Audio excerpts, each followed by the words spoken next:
This episode of TIE Fighter Renegades is dedicated to Jeremy Bulloch. The armor is nothing without the man beneath it.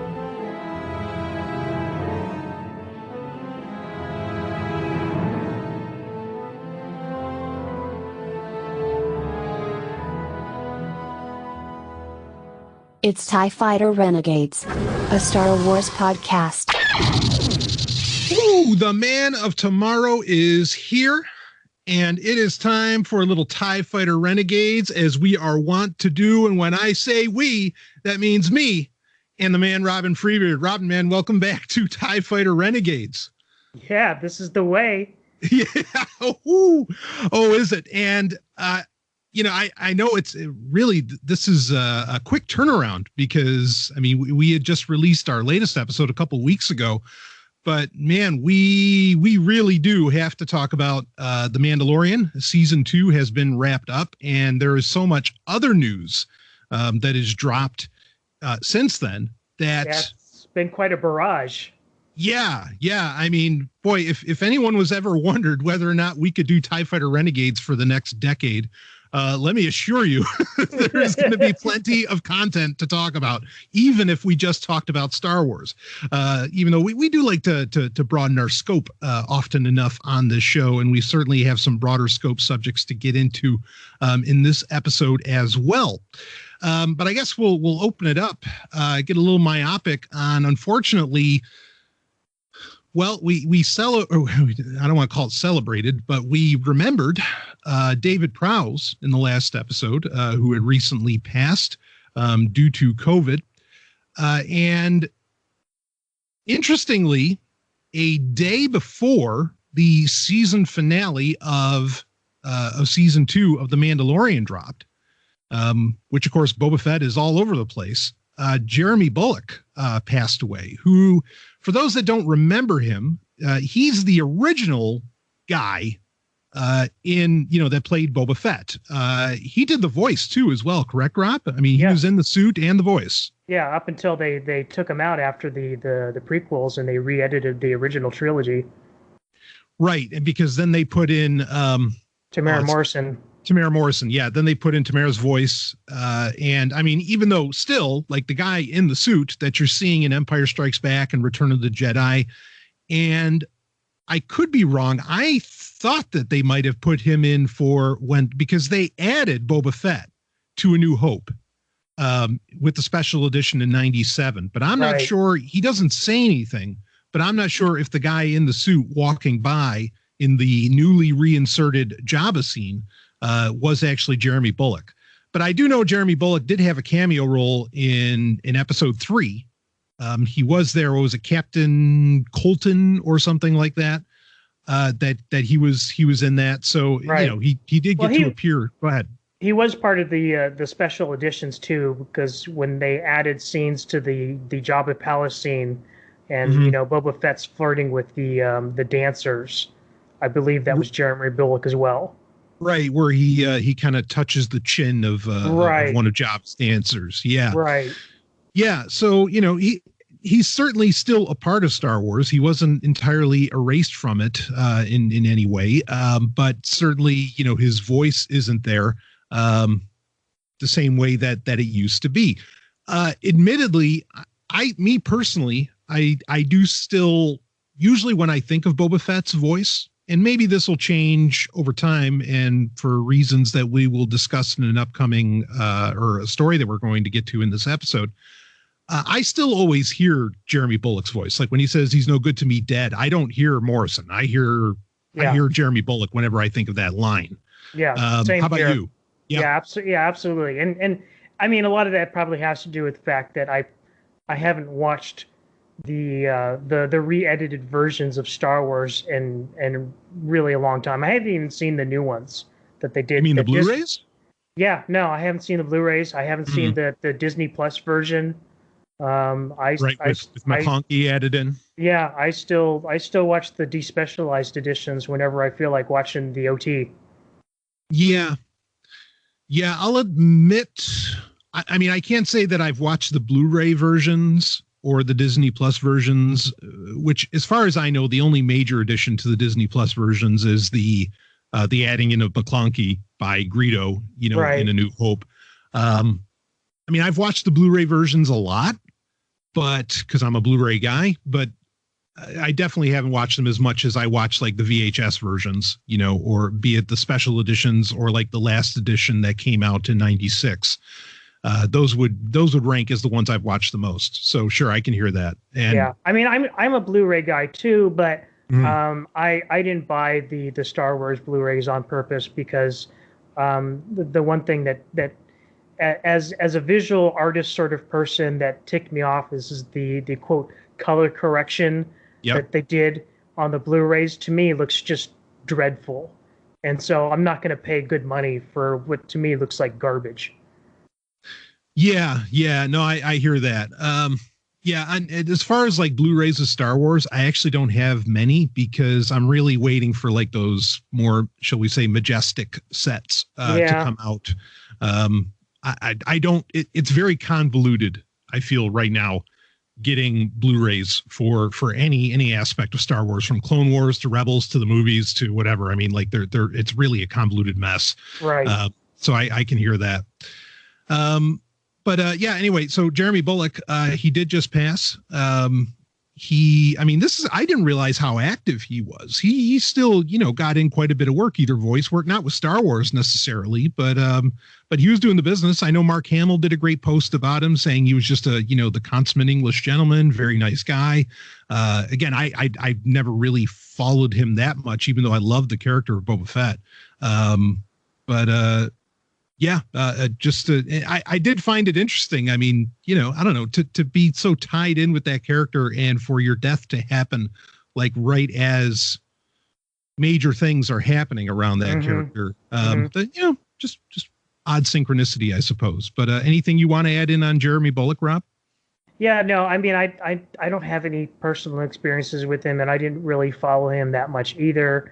I know he did do like the odd convention now and then, and so I always have respect for the actors who would go out and interact with the fans, and he was one of those. And I heard that he was you hear from other fans that have met with him or got stuff signed from him. He was, like I said, he was a consummate English gentleman. He was a very nice guy, and so it's a tragedy whenever we lose one of these people. Agreed. So yeah, absolutely. Certainly I think The Mandalorian overall, the series will stand as somewhat of a testament to the power of, I think, the character of Boba Fett, which he was certainly key to. I think we should just get into it. We reviewed, go ahead. It should be said that, I mean, like, would there even be a Mandalorian show if Boba Fett wasn't that popular? Yeah, no. Yeah, no, absolutely. I don't think it would be. In fact, it's a great point for you to bring up. Something we talked about with David Prowse was like, sure. I mean, Jeremy Bulloch got to do voice and suit, as to where David Prowse didn't really get to do the voice. He was only in the suit, but his presence in the suit was so powerful. Credit's got to go to Jeremy Bulloch. The Boba Fett suit looks cool, but you do have to walk the walk in something like that. And he did. And Boba Fett's, the reason that so many stories in comic books like Twin Engines of Destruction, or Twin Engines of Destruction, and all these other things. I mean, the reason these became a thing is because there was just that aura of cool, just like Vader had the aura of power. I think Boba Fett had that aura of cool. Right. And he became an internet sensation and became so much, even with so few lines and so little screen time, because of that. And Jeremy Bulloch totally delivered. In fact, that might be worth talking about when we talk about The Mandalorian. But did you have other thoughts on that? No, it just occurred to me, like we wouldn't even have this show if it wasn't for the character of Boba Fett. I mean, like, it was just the mysteriousness and cool factor about him that made that the Mandalorian and the interest in Mandalorians period possible. Yeah, absolutely. Absolutely. I mean, the mystery was a big part of it, but again, still, I think Bulloch's performance had to reflect that cool. I mean, if he was going to, walk past a blast door and hit his head, like a certain stormtrooper, I don't think it would have worked so well. No. Yeah. We wouldn't have the mystique that we had for so long with the character. Yeah. Well, anyway, let's talk about The Mandalorian, because now we reviewed up to episode 6. In the last episode of TIE Fighter Renegades that we did. And so we had 2 episodes past that, episode 7 and episode 8. And wow. I mean, this, I guess we should just start saying it. And we'll talk about episode 7 and episode 8. But I think everybody's basically talking about episode 8 as far as it goes. And also, we are going to have a bit of an overview here. This is the rare show that I can't believe every single episode just somehow got better and better as it went on. And it was without fail. There was no like downslope episode. Like everything, it just kept going up, up, up, up, and just kept, the stakes got higher. And I think that's remarkable. I mean, because you can have, a general, and granted, when you're only dealing with 8 episodes total, maybe it's an easier feat, but with a lot of other shows, yeah, you have a great opening, things calm down for, a couple episodes, then in the middle it gets hot again, calm down for a couple episodes, and then, it picks up for a cliffhanger finale of some kind, perhaps. But no, this one just kept raising the bar, and it was able to do that, obviously, because it was pulling from so much Star Wars lore, from so much of Star Wars' past and things that, well, like Ahsoka, Bo-Katan, and go down the list. It's just, there is a lot of lore, a lot of mythology to pull in, and to finally be able to have that precious moment. Because I don't know that we're ever going to see this sort of thing again, where you had so many popular elements that had yet to make their way to live action, to be able to bring them in, and bring them to reality. That's part of what made this so exciting. Right. I don't know that there are that many things other than, say, like Thrawn or Ezra, those kinds of characters. There aren't that many things left, I would think, that could command the same excitement by bringing them to the screen finally in live action. Yeah, probably. Yeah. Yeah. Again, and I know we've talked about this before, but the great thing is like about all of this is it's finally paying off to be a Star Wars fan. Right. Yeah, that's what we were saying last time, was that, like having all of this knowledge, having consumed all of this content, be it the Clone Wars, whatever, now, like it's all coming together and finally making sense. And like you say, paying off. Right. Like there's a point to it. And I agree with you completely on that. In fact, I should note this is that I've even had some interactions with some people who haven't watched the Clone Wars or Rebels. And I'll be perfectly honest with you, I'm finding it increasingly difficult to relate to those fans. Right. Yeah, I think a lot of people go ahead. And I can understand why some of the people haven't watched that stuff, and it is a time investment. I get it. Yep. But at the same time, it's sort of like, it's like you haven't done your homework. And I'm here again. I'm having an increasingly hard time relating to fans who say, "Well, I just didn't feel any sort of emotional connection to the character of Ahsoka when she showed up because I'm not familiar with her at all." I can't relate to that anymore. Yeah. Well, and that's a great point. And it's interesting. I think a lot of people are finally, because even if they're not emotionally connecting, they're still loving what they're seeing on the screen, I think. And I think it is inspiring people to go back and watch Clone Wars and Rebels. And what I'm glad about is that, because, guys like you and I, Rob, I mean, we've been telling these people for years, like, no, you don't understand. Star Wars is really awesome still. You just got to go watch Clone Wars, or you got to go watch Rebels. And that's where all the great shit that you remember is still happening, or even bigger and better. And, it's funny because people are saying, wow, The Mandalorian is so great. And it is. Like, there's no argument on this show that, how great The Mandalorian is. but there's great Star Wars, and I think in this vein that that you can, there years worth with Clone Wars and Rebels that you can go back to.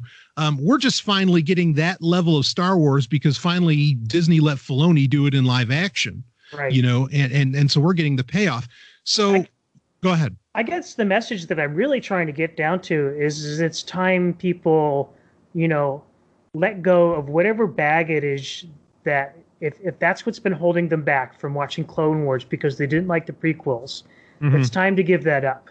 Yeah, it's absolutely. If what stopped you from watching Rebels is because it was a Disney show, it's time to give that up.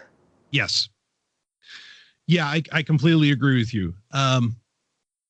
Yeah, I think the numbers are going up and people that can watch. And the other thing that people I also don't think get, like, okay, it's an investment to watch, 6-7 years, quote unquote, of Clone Wars. I understand that. Yeah.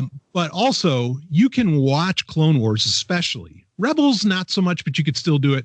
But you can watch Clone Wars in a very abridged version. There's great guides out there. If I think of it, I'll link to one. But there are great guides out there that give you the main story arcs to watch it within. Right. Clone Wars is also confusing too, because it's not chronological. If you watch it in airing order, like things in season 3 happen before things that happen in season 1. It can be very confusing. There are guides out there for watching it in chronological order too. In fact, something I did years ago, and it was a post on Reddit that got referenced over and over throughout the years because I would get notifications and message people is that I went through and took the chronological order and linked it to the episodes on Netflix so that people could just go down the list in chronological order and it would take them immediately to that episode. And from what I've seen is somebody else has now gone through and done that for Disney Plus. Nice. Yeah, so that's really it, is that, you can get through Clone Wars, you can hit the high notes, you can get that passion for the character of Ahsoka and so on in a very short period of time. Like, you do not have to watch 7 years worth of Clone Wars at all. When I was taking Ellen through it, I mean, we watched it in the abridged form and I thought it was perfect. Like, it was actually, I don't want to call it a better experience, but it was a very satisfying experience to watch it in a more abridged form. And she totally got it. And, she was excited as anybody else when Ahsoka finally came to live action and came on screen. So it works. You really can do it this way. That may be the way to do it, because I mean, like and any television show, not every episode is a winner. And that's certainly the case with both Clone Wars and Rebels. So, I mean, there's the long running joke that Brian and I have about filler episodes, and you will miss some small points because, like, Dave Filoni likes to make the point that he doesn't do filler episodes because the stuff always comes up again later on, being more important later on. Like, the perfect example is space whales. Yeah, the Purgles. Yeah, the Purgles. So I mean, so you will miss out on a few minor things, a few references later down the road. But then again, you're also going to miss out on some of the duds, like the Jar Jar episodes. Yeah, that's exactly what I was going to say with Clone Wars, is that, like, you can skip almost every Jar Jar episode. I mean, there's just they don't do anything. And that's no disrespect to Ahmed Johnson, right? Ahmed Best. Sorry, Ahmed Johnson's a wrestler. No. Anyway, yeah. I mean, it's all about the writing in the end. I mean, And there's an audience that those are for, and that's abundantly clear. And that's not me or most anybody, but that's fine. Like, I don't need everything to be about me, to love it. So, So anyway, I do think that Mandalorian season 2 is going to inspire people to go and really look back.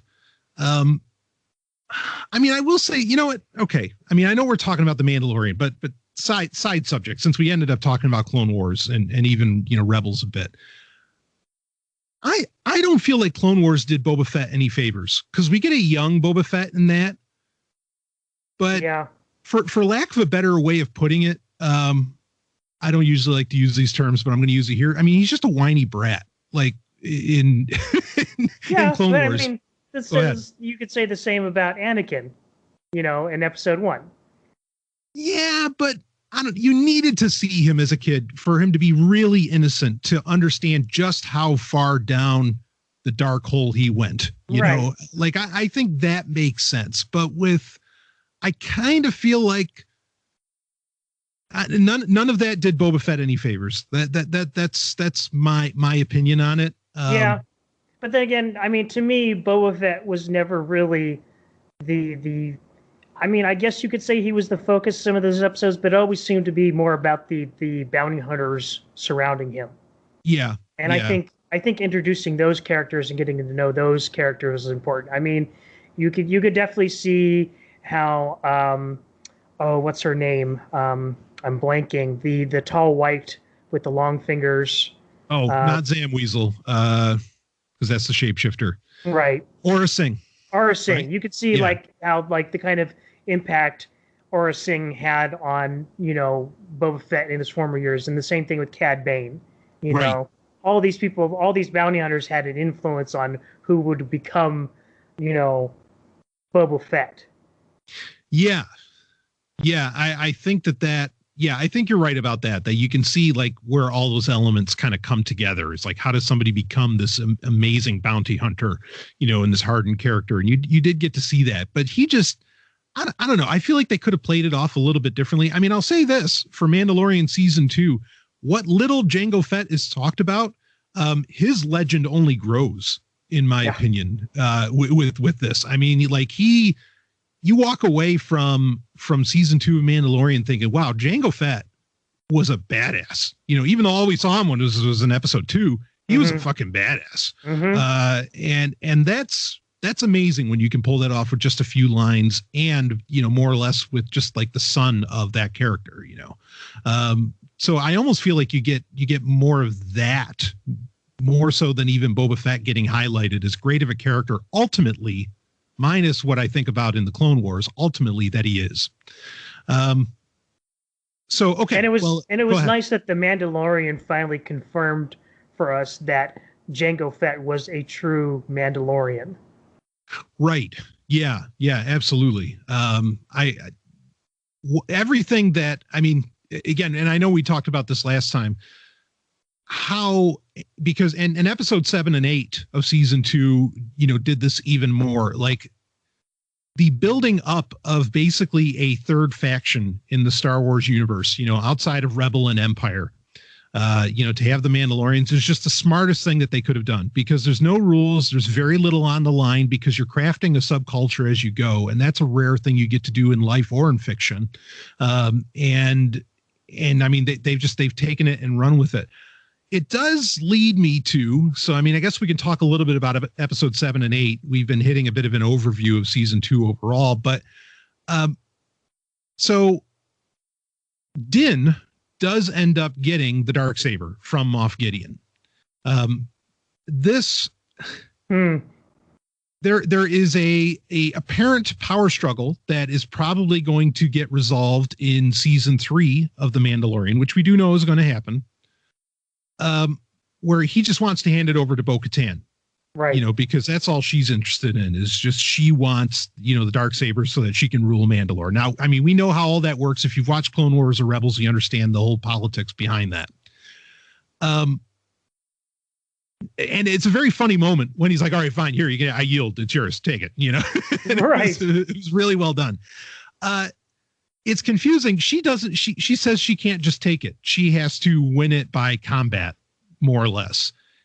But in Rebels, Sabine, who ends up owning the Darksaber, she just hands it over to Bo-Katan. And so there does seem to be a contradiction here, as far as that goes. I mean, have you heard anything, any explanation? Has anybody tried to touch on this? Yes. Okay. And I will admit that it's not a perfect explanation. But the explanation that I got was, and even Moff Gideon or somebody mentions that, it's about the legend of the Darksaber itself, and how it comes into a person's possession. Bo-Katan did turn down the dark saber the first time Sabine tried to give it to her in Rebels. Okay. And it was only after the battle on Mandalore where, everybody, basically pledged their allegiance. All these different clans pledged their allegiance to Bo-Katan that she took the saber from Sabine finally. So in that sense, she had kind of earned it by rite of passage and by being recognized as, the legitimate leader of all these, these different clans. So basically she conquered the clans, and so she earned it that way. Right. Because like Sabine was part of a specific clan. Okay. I mean, I guess I can get that. I'm sure Filoni has something in mind. I mean, he wrote the shit in Rebels, so it's not like it wasn't his in the first place. Go ahead. It does lead to an interesting possibility in my mind is that, the name of the show is The Mandalorian. And we just thought it's, a Mandalorian. But what if this show ends up being about the Mandalorian? Like the Mandalorian, the Mandalore. What if he is like, Got it. So like what if Din becomes like Mandalorian 1? Yes, exactly. Right. Yeah. What if he's not longer just a Mandalorian, but he is the Mandalorian? That would be so now in the old EU, that's basically what happened to Boba Fett. Boba Fett eventually became like the king of Mandalore. Right. In much later books. That's after the New Jedi Order stuff. I mean, like that's much later on books, but he, which you would think is crazy for how does this, lone gunman bounty hunter end up becoming like the president of his people, or, the leader of an entire race, of an entire planet. Right. But it worked. I loved it. I thought it was a great evolution of the character in the old EU for Boba Fett. And as we've said many times, even though now, yes, we do have Boba Fett actually in the show, the Mandalorian, Din Djarin was clearly meant to be basically an avatar for probably what Jon Favreau wanted Boba Fett to be, that's the character he really wanted to play with. He just didn't necessarily have permission. And maybe it gave them a lot more creative freedom for it not to be. Right. And I would certainly agree that it did. If they want to take that same path with Din Djarin, where he ends up becoming, Mandalore the Great, then I'm up for that. I think that's fine. Yeah. And the other problem is I don't think that I think even if Bo-Katan won the Darksaber by combat, I don't even think that she would necessarily be recognized as the true leader of the Mandalorians because she basically already failed once before. That's a good point. That's interesting. Well, we still have to find out more about like what the Great Burn is. We don't have answers on that. That's fine that we don't have answers on that because, we need some more mystery now that Grogu is seemingly on his way. So, okay. Yeah, that's, I think that's an interesting point to bring up. And also, I guess if we're talking possibilities for future episodes and for season 3, I would venture Sabine Wren's got to show up, here soon. We know she's, she's the head of Lothal now, right? Isn't she like the governess or something of Lothal? Was that how she was? But I mean, the story is that it seemed to imply at the end of Rebels that Ahsoka shows up and they were going to go look for Ezra together. Right. They ran off. Okay. Yeah, you're right. You're right about that. Yes. Well, anyway, I think it's another character that you could bring in, and it's a good bet that they're going to, or if not in this, there's another TV show that'll be there that was announced that she might show up in. Of course, we'll get to that. But there's still, I guess there are still some characters really to bring to life into live action that could get people very excited. And again, just a super smart move that, well, I don't know how intentional it was, but I really do think, like you were talking about earlier, that people are going back and watching Rebels and Clone Wars now that they want to know everything they can about the Mandalorian, and what's happening in that universe. And really, that's the only place you can go to get more explanation on it all. So, okay, well, all of that I think makes sense. Um, I, I mean, the thing that everybody's really talking about, and that we might as well get into at this stage, because it doesn't matter. I think for many people, it really doesn't matter what even happened in the previous 7 episodes. What even happened in the previous anything up to the last 10 minutes of episode 8 of The Mandalorian. Of course, Grogu in episode 6, I think it was, Grogu is calling on some Jedi. We don't know who the hell he's signaling to. And there is some mystery as to how exactly the Jedi that does show up ended up finding Grogu wherever he happened to be. And I don't know if there's been any great explanation on that, unless it was like force time or something along those lines.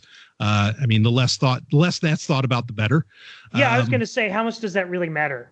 Yeah, no, it doesn't. Ultimately, it doesn't. Yeah. I mean, like Jedi are able to reach out and sense events throughout the galaxy. I mean, like straight from the first Star Wars movie when Obi-Wan Kenobi senses the destruction of Alderaan.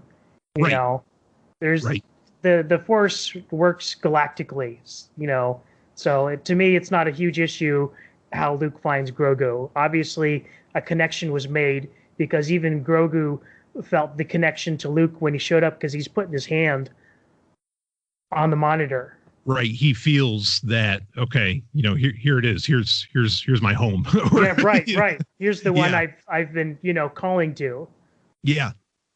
So, I mean, for me, my experience, as soon as I saw the X-Wing, I mean, and we talked about this, that I mean, I was not expecting Luke, even though you laid out a great theory that no, it would be Luke, I think we both kind of talked about it, where like Luke and Ahsoka eventually meeting is just going to be a really powerful thing. So bringing Luke into the Mandalorian timeline is just lending itself to great drama and great stories. So we weren't opposed to Luke. We thought that it made sense that it would be Luke.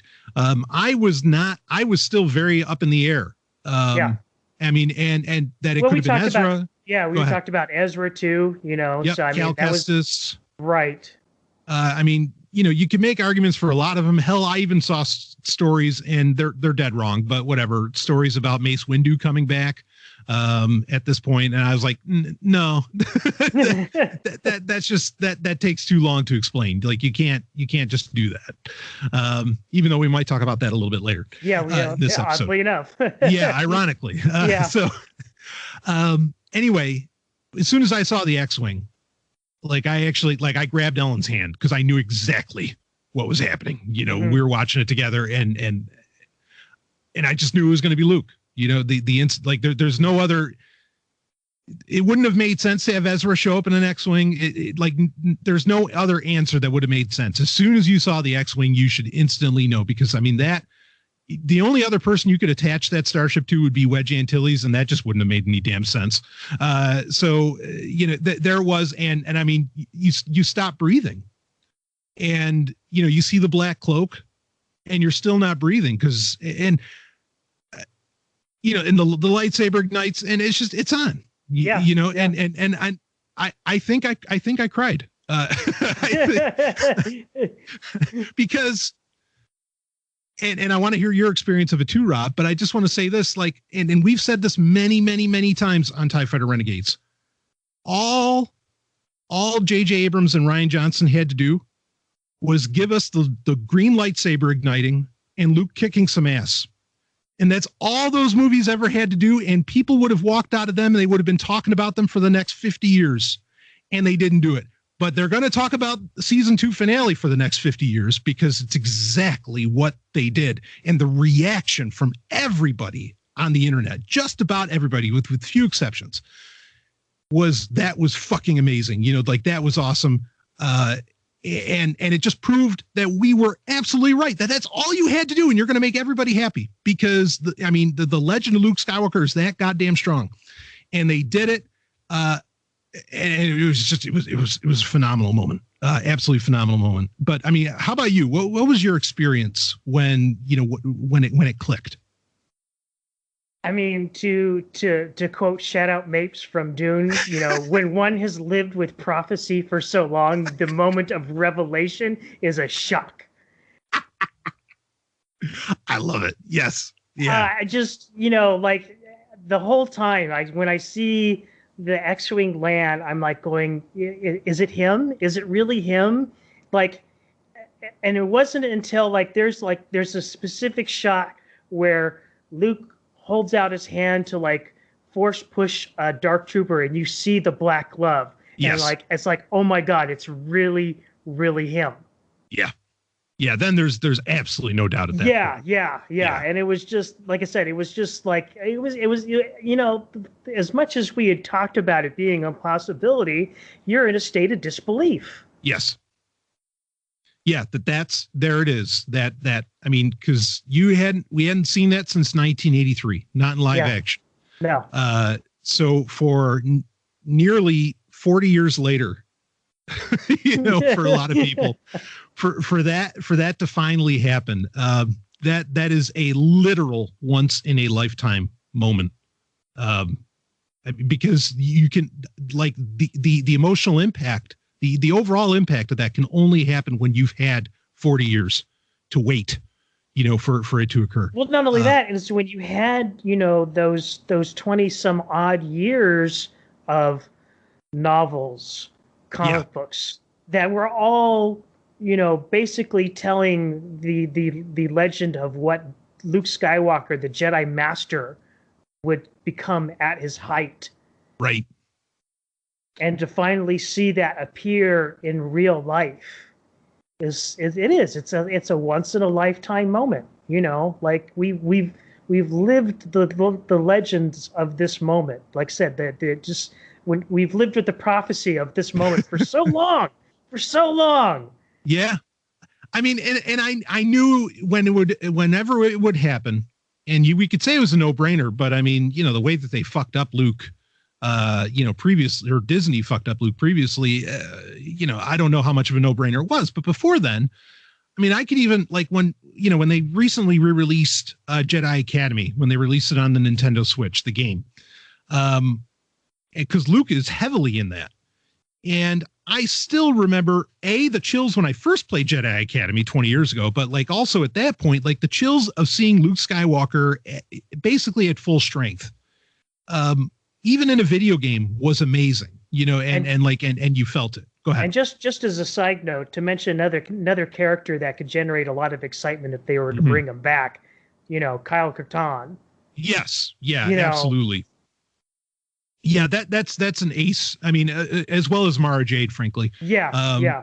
So, I mean, there's still a few out there that they could pull off. Yeah, that would excite people a lot. I agree with you completely. Yeah, but I mean, now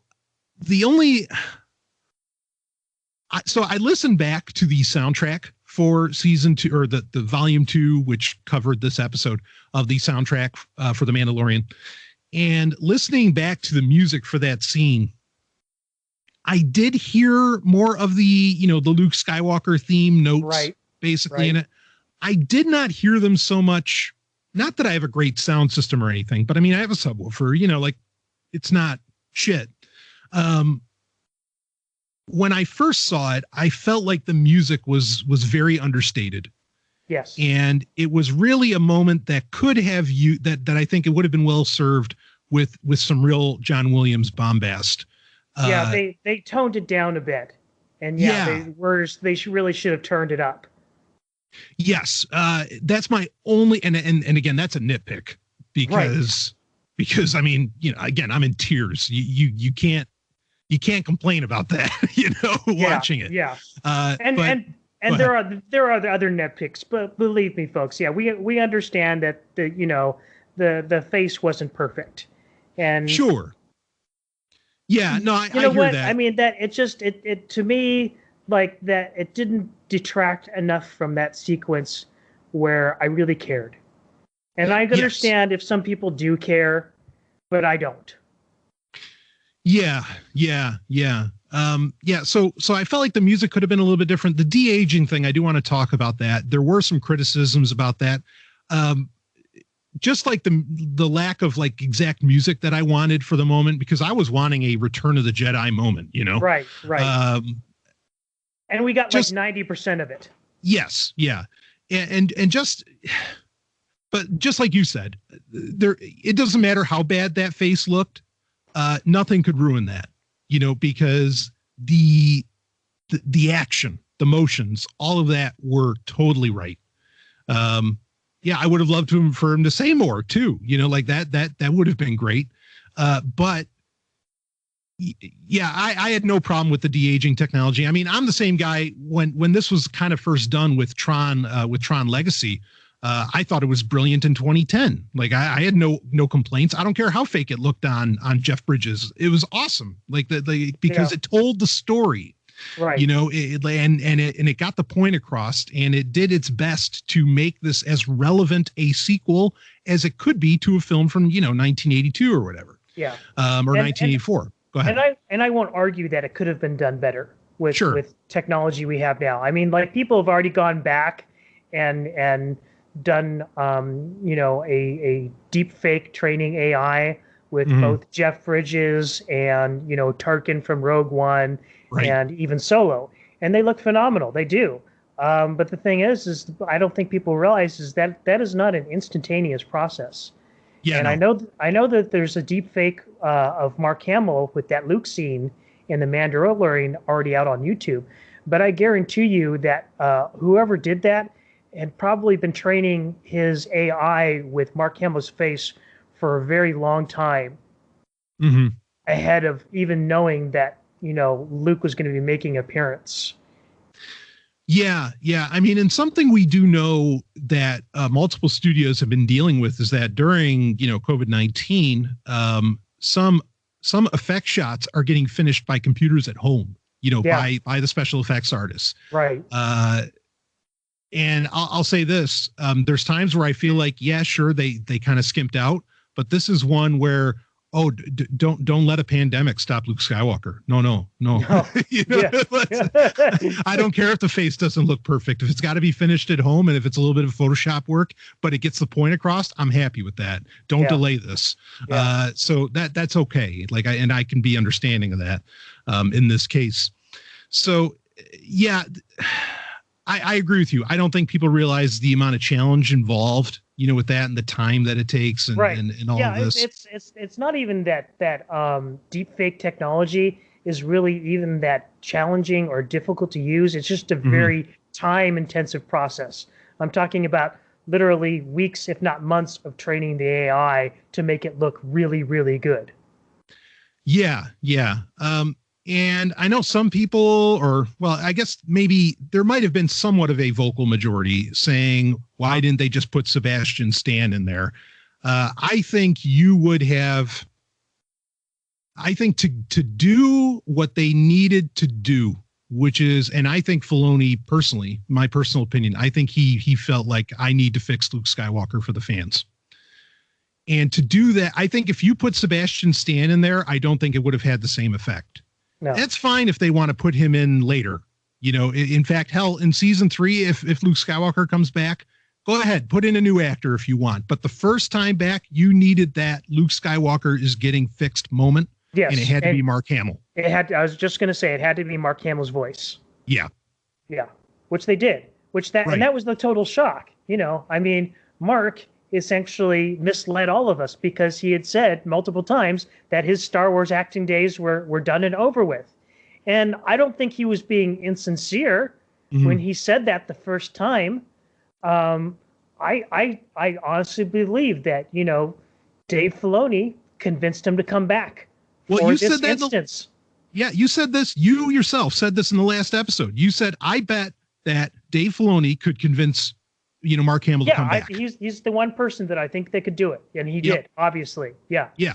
So you were totally right. It had to be, you know, it had to be the right person bringing the offer, and it had to be the right script to bring him back. Yeah. And it had to be something where Mark Hamill wasn't saying, I fundamentally disagree with everything you've decided about my character. It had to be where, you know, the man himself, you know, Mark Hamill, you know, reads this and say, you know, that's my Luke Skywalker. Right. And that's what we got. Yeah, absolutely. Absolutely. I mean, the reaction really has been just overwhelmingly positive. Everybody, I mean, even the some of the staunchest critics, there's still people out there that are, just can't take a good thing when it comes their way. Yeah. Sadly. There are people that have a hate on for, Disney, and I get it. But at the same time, you're going down a road that I can't follow. Yeah. Yeah, exactly. Yeah. But I mean, even people that have been rightfully very highly critical of the sequel trilogy have, come out and said, holy shit, that last episode of Mandalorian, I'm a 6-year-old again. Right. And boy, Mark Hamill being as cool as he is, that tweet of his, when he tweeted that Friday, that day, it's like, so anything good on TV today? Man.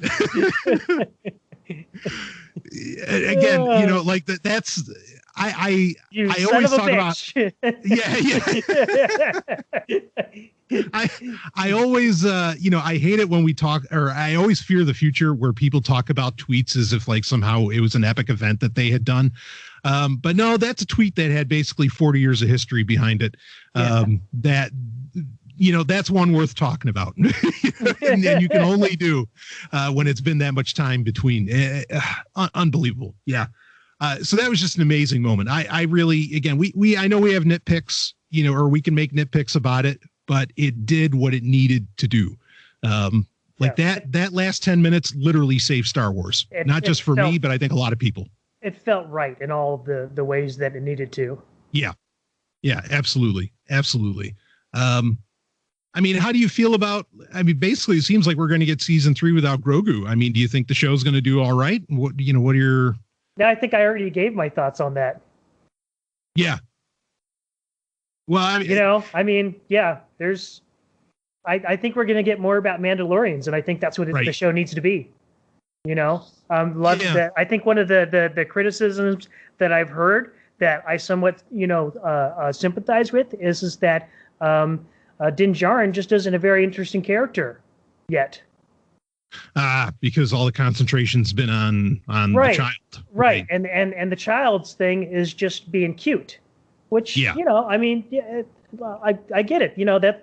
That's a valid criticism. So now it's time really to sit down and really develop the character of Din Djarin and find out who he really is. Yeah, I can agree with that. I know some people felt that this was kind of anticlimactic for the story arc overall of Grogu. I don't really feel that. Like, no. What more are you gonna do when Luke Skywalker shows up? Like that? Yeah. That's it. It's the end of any story. What more are you gonna do with the child? Right. It'll be cool if, maybe we come back in another 10 years and we have, adolescent Yoda. Sure. Instead of baby Yoda. But, sure. There's only so much you could do with the baby. Right. Yeah. Do you think that Grogu, and speculation, it's pure speculation at this point. Do you think Grogu's going to survive, the little Jedi purge that that Ben Solo is going to go through? That's the question, isn't it? I mean, the only honest answer I can give is I don't know. I certainly hope so. Yeah, as far as I can tell, Grogu still has the Mandalorian necklace. He still has the mythosaur around his neck. Yeah. I think he's still technically a foundling, still technically a Mandalorian. I think it'd be great if, at some point he says, yeah, I'm going back to Mandalore. I'm going to go hang with Daddy. Yeah. And he survives the whole thing. Right. I think that'd be pretty cool.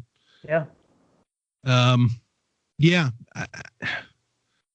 Obviously the character of Grogu did not exist, nor was in anybody's mind really, at the time that J.J. Abrams was making The Force Awakens, so obviously it makes sense why we don't have any reference to him at all whatsoever, before now. But I feel like ultimately that character already, even though its main shtick is that it's cute, that character's already so big, you can't just off it. You can't just have Kylo Ren, kill it, and then that's the end. Yeah. And we still have mysteries to explore around that. We got to find out. Well, wait, who's is Yaddle? Is that mommy? What's the history there? I still think there's a lot more to do with the character. Yeah, I was thinking about that too. Is like we don't even know how that species propagates itself. So, I mean, for all we know, it's we don't know if it was Yoda and Yaddle. We don't even know how that sexual reproduction. Yeah, right. We don't even know how that works for them. So good point. And given the fact that there seems to be so few of them and that they have such a long lifespan, that would maybe indicate that things aren't done through the normal process with that species. Yeah.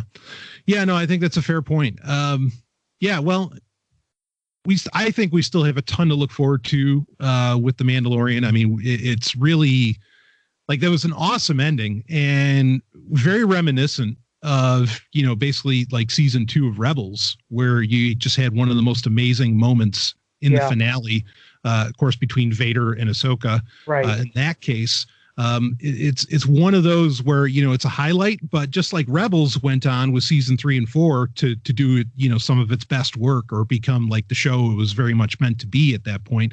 I think we're running into the same case here with The Mandalorian, where now it's going to become the show that it was ultimately meant to be. Right. It's like, okay, we fixed Star Wars. Now let's take The Mandalorian to the real heights we wanted to go to. So I'm still very excited, but I mean, I guess I'll ask you, season 2. I mean, give me your thoughts overall. Winner. I think that's obvious, but go ahead. Yeah, 10 out of 10. I mean, yeah, right. I mean, just everything I have is nitpicks. Yeah, absolutely. I mean, they even managed to make the Bill's Bar's character somebody that I liked. Oh. And like I didn't like his character in the season 1 episode. Didn't like him at all. Yeah. Let's talk about that for a second. Yeah. So Bill Barr's character, this whole episode where, they basically have to steal a machine that would give them the codes to the location of where Moff Gideon's ship is. Okay. I was amazed as well. Like you said, how, hated the guy in season 1. And now season 2, it's like, oh no, he's awesome. Like what a great character. Right. Even though I keep having to like remind myself that he's not Joe Pantoliano, but because he talks and looks very much like him with the bald head. Right. Well, I mean, that's a bit of a prejudice I have to get over too, because I'm not like a really big fan of like the both the Boston accent and I guess you would say like the archetypical, like arrogant Bostonian like attitude, which is very much part of his, shtick. Right. Yeah. And I wasn't even familiar with him. I guess he's a comedian or has a podcast or whatever. And, I wasn't really familiar with him, but what a show stealing performance I think that he put in that episode. And not only that, I don't know. Do we know, like, was Dave Filoni in the military? No, I'm not sure. Go ahead. I do know I don't know where you're going with this, but I do know fact that his casting was actually because of Jon Favreau, and one of the comedy bits that Bill Barr had done before is he was actually making fun of like Star Wars fans. Oh wow. And so, then Jon Favreau approached him and said, I want you to, to be in the show, the Star Wars show. And like Bill Barr is apparently like, don't you know that like I have like this comedy bit where I make fun of Star Wars fan and Jon Favreau is like, yeah, I think it'd be hilarious to have you in it just for that reason. And oddly enough, this is like I've watched some interviews with Bill Barr later on, and like he's like a genuine Star Wars fan now. Like he loves it, and he loves the fans, and he appreciates the enthusiasm and the passion, and so I'm on board. Yeah, I guess you could say I like the guy, both the actor and the character now. Yeah, no, I can appreciate that. Well, so what makes me what I think is very curious is that there is a strong pacifist theme, ironically, in a thing called Star Wars, that particularly shows in Dave Filoni's work. For example, of course, Barriss Offee, even though, I mean, she ended up becoming a terrorist, but she wasn't wrong about what the Jedi were doing, that like they had fallen to the dark side for getting involved in the war. There is the epic speech that I think Yoda gives to Ezra in Rebels, about how the Jedi were wrong and how the concept of winning is a misnomer. Like it's not, like, that's not the goal. And like and then this, where, I mean, me, and I don't have to make it personal, but I can imagine there are a lot of veterans who, as I'm one of the U.S. Army, but I mean, I can imagine there are a lot of veterans who watched that scene where he blasted the captain right in the chest and said, yeah, man, I wish I could have done that. where I could just imagine where you really felt that. I mean, and I was not, I mean, I don't suffer from PTSD or anything, but like I was having, for lack of a better term, I was having almost flashbacks when they're driving in with the rhodium, when him and Din are driving in, and and then like all the troops are saluting them. I mean, fuck, that felt right out of like Baghdad, for me. And I was amazed at how well that was presented, or how realistically, I should say, that was presented. And they kind of come off as heroes, but then, Bill Barr's character brings it all right back to, home, and says, this is, and it was awesome that they mentioned Operation Cinder. Like that was deep cut. That I know a lot of people are going to need explanation for. And of course they can go read Shattered Empire and get more of it. It was incredibly realistic and really, I mean, for me, it hit home, and I can imagine for a lot of other people, it really did, saying like, what the fuck, all these people died. Why? What was the point to this? Yeah. And that is, especially for Star Wars, that is some deep philosophical shit for it to get into. That I don't think any other show really, in fact, no, I've never seen anything that has the balls to get into that, not on live action. So I don't know. Yeah, I guess I wonder if Filoni somehow, because that pacifist element keeps running through his shows. Yeah. Well, I mean, to be fair, it's not just, Dave Filoni. I mean, I think you get a lot of it from George. I mean, as George initially said, had the one Yoda say, wars make one not great. Right. I mean, and that was before we knew what the Clone Wars were even about. Yeah, and I mean, we do know George Lucas certainly knows his military history, right? And he intended, Star Wars to be a kind of an anti-war film from the beginning. Mm-hmm. Yeah. I think Dave just really gets it. I think Dave really took to heart every interaction, conversation, lesson that George gave him. Yeah. He may be the only one that really understands Star Wars the way the creator does. Well, he's really delivering. I mean, Filoni is, because, and that's not the only powerful message that I feel like has often been strung in Filoni's work. I mean, multiple times, in fact, even in this episode, it comes up again. Bill Barr mentions it, but also in season 1, when Din Djarin, first encounters the Sand People, again, the Tusken Raiders. And he basically says, it's the guy who's going around with them says, oh, these invaders. He's like, no, they think you're the invader. They were here first.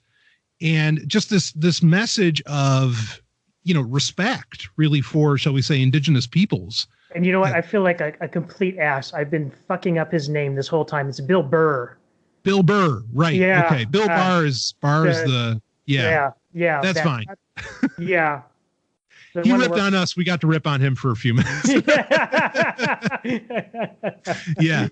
Well, again, he's not somebody we were really familiar with beforehand. So, but there we go. Bill Burr. Well, I was familiar with him in just more of like an infamous sort of way. Sure. Yeah. Well, anyway, so, but yeah, there have really been some deeper subjects brought up, like anti-colonialist subjects. Yeah. I think that have been there. And I love it. I'm glad that it's there, because one of the critiques that's easy to make against Star Wars is that it doesn't really say anything. Well, Filoni's kind of changing that. Right. And that's an interesting, I didn't really, I think I picked up on some level, but obviously don't have the perspective of someone like yourself with a military background. That like, even when they're driving through that poor village, I mean, that looks like a scene that you could have taken out of any number of a dozen different, Vietnam movies. Sure. Or even like Black Hawk Down or something. I mean, you could get right out of that. Yeah.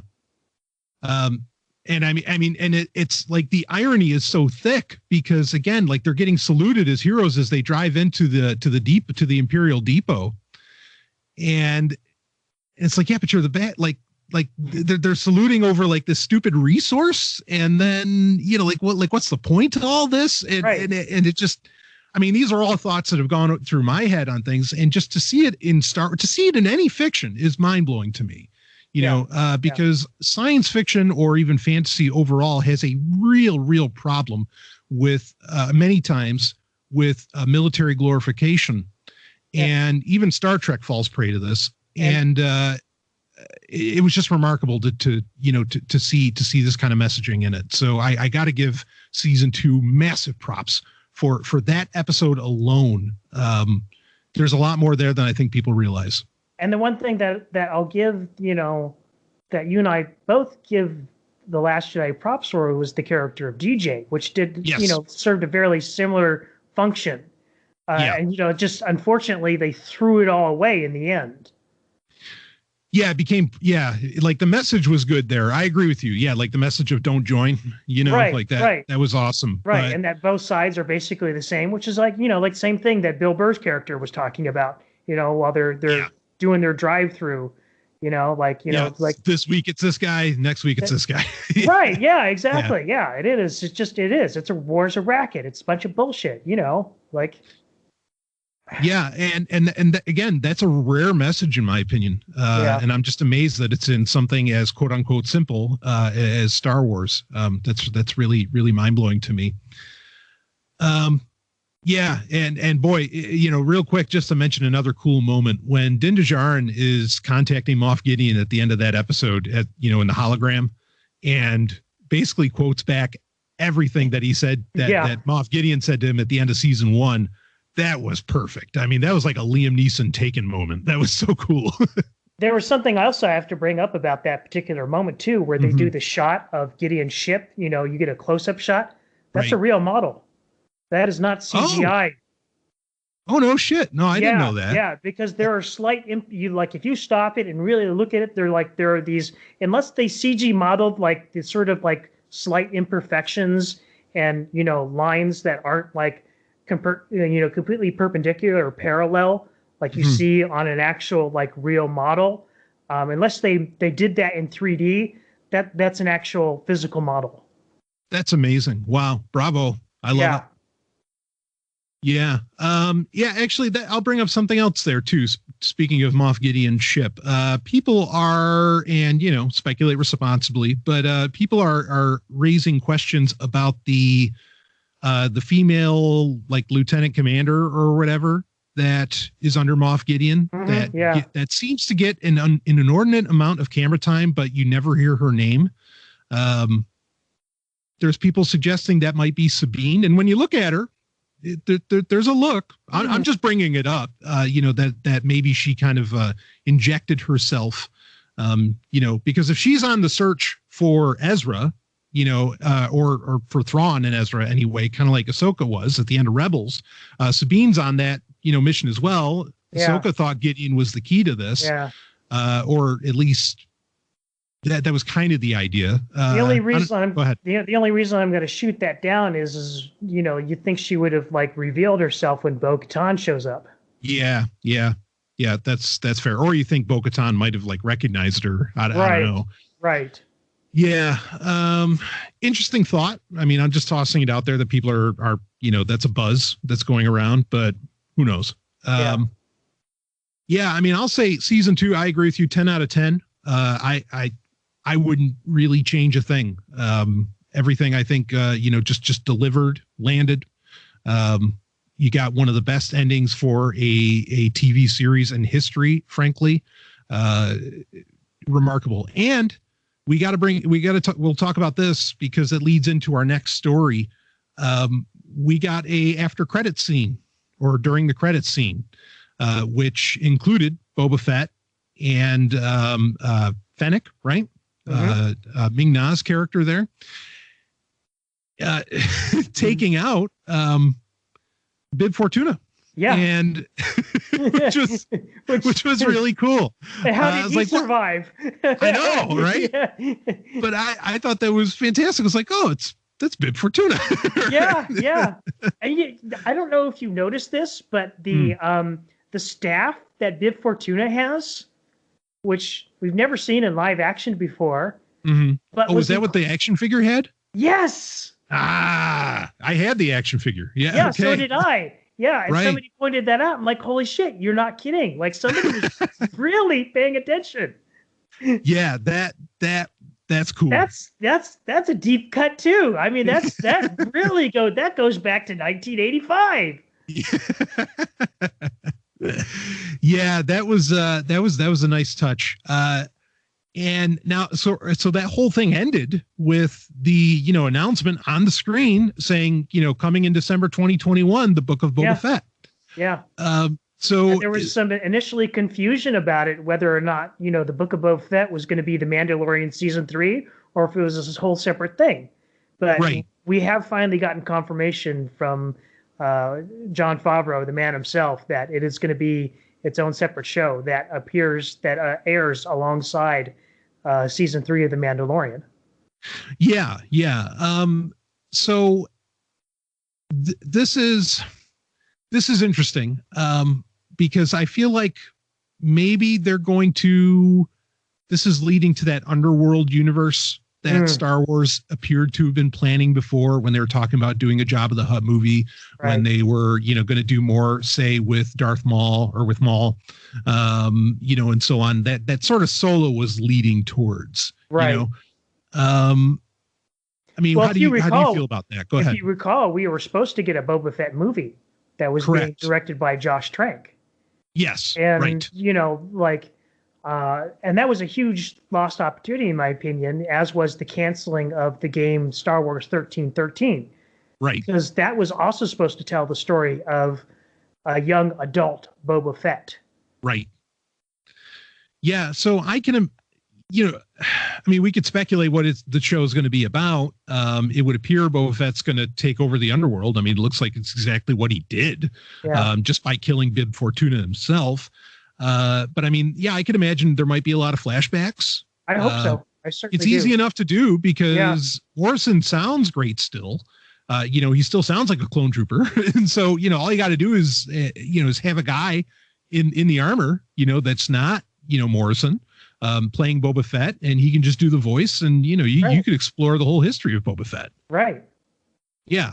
And people will buy it too, because the Mandalorian's really proven that people don't care if they see Pedro Pascal or not. I'm excited as hell for that show. I mean, I think that's going to be an easy winner. Absolutely. Yeah. We're going to talk about more about what's coming up, but I mean, it's an exciting time to be a Star Wars fan. Yeah, absolutely. And so I guess why don't we go ahead and get into it and talk about what the big announcement that Kathleen Kennedy, big announcements really that Kathleen Kennedy made. Though, I mean, it's funny because those announcements were made before they were made before season 2 ended, correct? Of The Mandalorian? Yeah, like I think it was between episodes, 7 and 8 that this announcement was made. Yeah, which is amazing because so basically Kathleen Kennedy announced 10 new shows and, in a movie and all this. And then all of that was exciting enough. And then you watch the end of Mandalorian season 2 and like, oh, actually there's even one more show that we're going to get. Right. Yeah. Yeah. Apparently they held it. Yeah. They held it back on purpose because they wanted the surprise to be, that extra scene. Yeah. That end credit scene. Yeah. Oh, yeah. Absolutely. I mean, it totally worked. Yeah, I was, well, let me say this.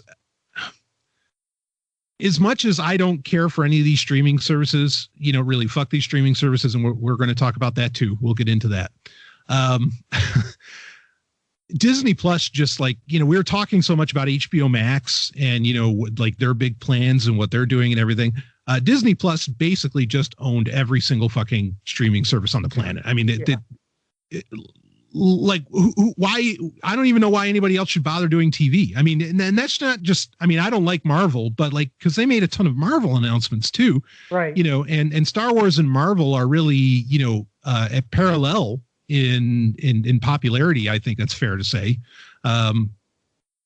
Yeah. I mean, Disney Plus just got everybody. Like they literally own the entertainment world right now, with this announcement. What do you say to that, Rob? Yeah. I mean, it's the nerd channel. Yeah. Yeah, absolutely. I mean, this is akin to like, back in the day when the Sci-Fi Channel was announced. Yeah. This is where it's at. Yeah. I mean, you couldn't, I don't like I can't even, 10 years ago, I couldn't have even fathomed that somebody would announce 10 Star Wars television shows. Yeah. Like, I would have just, you'd be serving that with a side of cream jeans to me. I mean, that's insane. We were happy with one. Yeah. Right. And two, like there was one that we were watching and then a second one announced. And, and that was like, that was enough to sell the service. Right. Exactly. I'm still my mind is still having a hard time wrapping around as much Star Wars as Disney has put out there already, ever since 2013. I still can't fathom like 10 Star Wars shows. What the hell?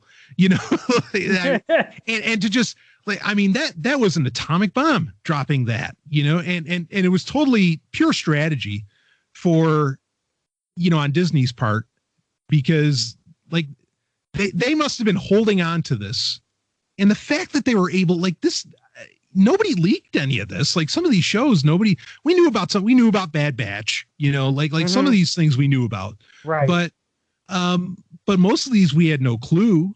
And for, I mean, there's so much to talk about here. Like, it's almost like they waited for Warner Brothers to make their announcement about how, hey, in 2021, we're going to, release all of our movies on HBO Max and in theaters.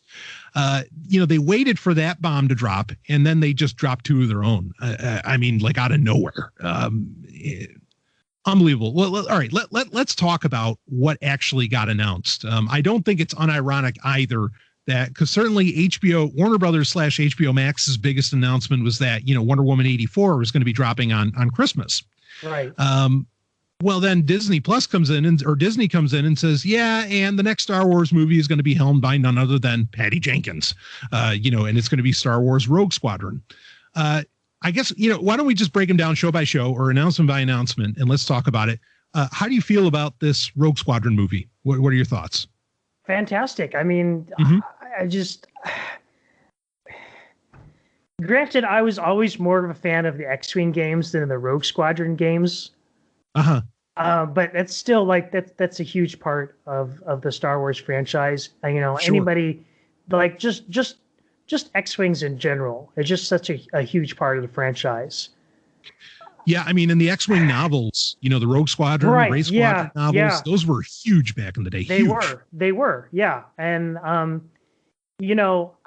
mean, it's a kind of ironic because, Kathleen Kennedy, like I think a year or two ago was complaining about, how hard it was to make Star Wars movies and we don't have any source material. And the collective Star Wars, fandom rose up from furor and said, hey, all that stuff you called legends is source material. And it's good. It's really, really good. And apparently she got the message, or somebody at Disney got the message. Yeah.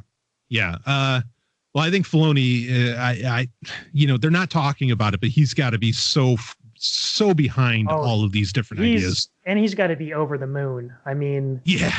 and I've pointed this out before, but I'll just and this has never been confirmed, and it's just speculation on my part. But I don't think it's unrelated that what's his name is on his way out. The CEO of Disney. Oh, I can't think of his name either. You don't mean Iger. You mean you do mean Bob Iger. Because he's out, this happens. Yeah. That's interesting. Yeah. Okay. All this stuff, because you remember he did that interview with the Star Wars show a while back. Mm-hmm. And his thing was saying was the next really big thing for Star Wars is going to be the next movie. And he said that was so important. Right.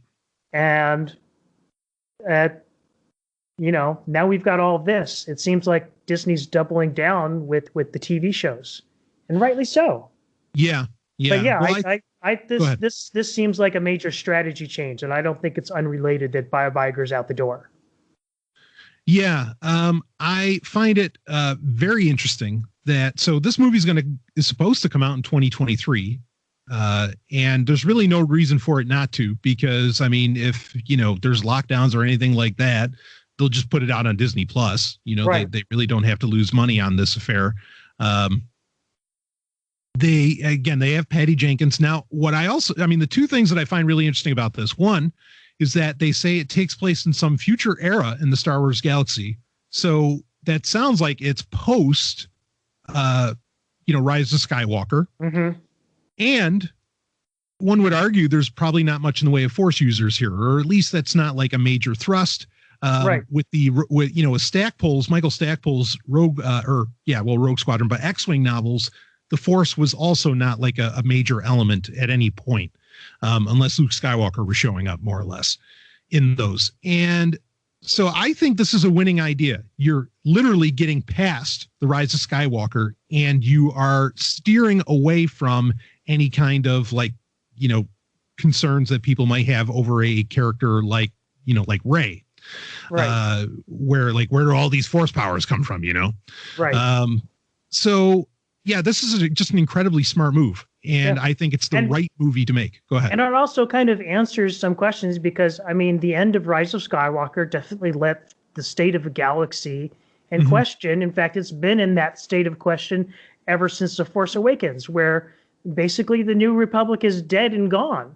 And this would seem to imply that there's something left, they picked themselves up from the ashes, and, at least something like an organization like Rogue Squadron is still around.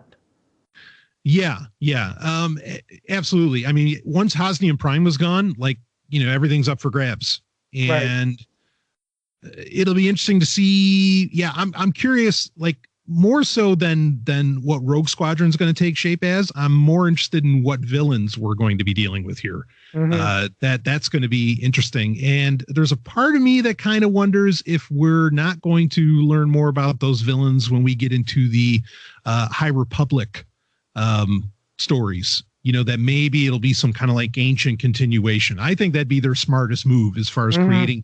I wouldn't create a new villain. I'd create something that that has some amount of history, because that's the problem with the First Order, is that it was an out of nowhere villain that we had no reason to really understand. So I think that would be the smartest move on their part. I also think it's a very smart move, again, to concentrate on space battles, because let's be honest, the reason everybody loves Rogue One is because that third act is the best space action we've had since Return of the Jedi. So, if you want to make a whole movie on that, you've got a winner on your hands, because that's what we love. That's what so many love about Star Wars, or it's one of the many elements we love about Star Wars. Rogue Squadron, I think that this is a winner. 2023 going to be very exciting as far as that goes. Want to move on to the other announcements? Yeah, let's go. Yeah. So the other thing we got, of course, we know about the Book of Boba Fett. That was a surprise. We know that season 3 of The Mandalorian is going to be a thing. We kind of theorized perhaps on where that would take shape. I don't think it's not supposed to come back, I think, until 2022. But that's fine because there might be elements of the Book of Boba Fett that would play into that as far as story wise. But now what they are billing as a spin-off show of The Mandalorian is I think it's a limited series of Star Wars Ahsoka. So much like you had said, give Rosario Dawson her own show, Rob. You're getting your dreams coming true, man. Yeah. So, and the suggestion is that it's about her search for, Grand Admiral Thrawn. And of course, they set that up in Mandalorian. Go ahead. Is this a limited series? Because I hadn't heard that yet. For some reason, I thought I had heard that it was going to be a limited series, that it wasn't a long run. I thought that was the case with Obi-Wan and Rangers of the New Republic, but I could be wrong. Yeah. So I'm looking the story, or I have it pulled up on Tech Radar. Link is in the show notes if people want to look it up, but I'm not 100% sure. Some of the details on these shows we're still figuring out, to this date of recording. So, but I mean, to say the least, like this is the one I'm most looking forward to. I don't make any bones about it that Ahsoka is one of my favorite characters. Right. And just the logo for the show alone says so much. Doesn't it look like World Between Worlds? Yes, exactly. Yeah. I thought the same thing. No one's saying it, but yes, I agree with you. Mm-hmm. And that does make one wonder, because if they're going to go there, right. Well, what does that mean about the future of Star Wars? Go ahead. We still don't know what happened to Ahsoka in between when she left the World Between Worlds and the end of Rebels. Right. Because there was a several-year period where, because Ahsoka didn't come back to help Ezra. Right. She was involved in something else. Yeah, that's a great point. This is going to probably fill in a lot of interesting story gaps that we don't, and I don't know how much Filoni's going to be involved, but his rules are that no one touches Ahsoka without his say. And if I understand, like the Mandalorian was sort of like his test run on doing live action. Yeah. And basically this is his baby. Yeah. Yeah. I think I agree with you. There's one other show on this list that I might be more excited for, but it's certainly not a known quantity. So I don't want to say that so strongly, but we'll talk about it when we get to it. Now, this is one of two spinoff shows that The Mandalorian is getting. The other is Rangers of the New Republic. Do you think this is going to be the Cara Dune show? I mean, what do you think, Rob? Yeah, it kind of sounds. I mean, like they certainly sort of set it up when that X-Wing pilot left her the badge.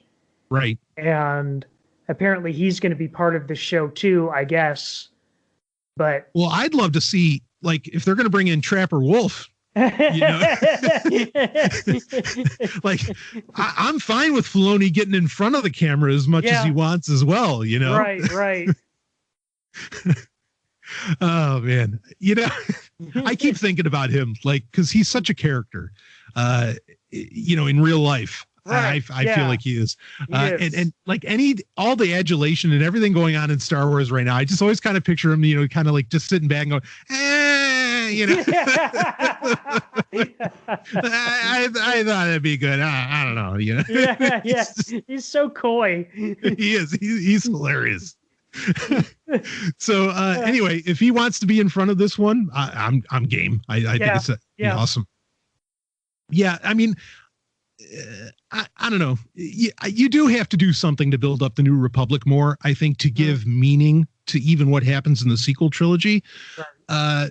So this isn't a bad idea. Like, I think this is a show you should do because you've got to give the New Republic meaning, and maybe it can deliver that. Yeah. Well, this is part of that process that I was talking about for us, where some people were talking about like they need to retcon the sequel trilogy and everything. That's never going to happen, folks.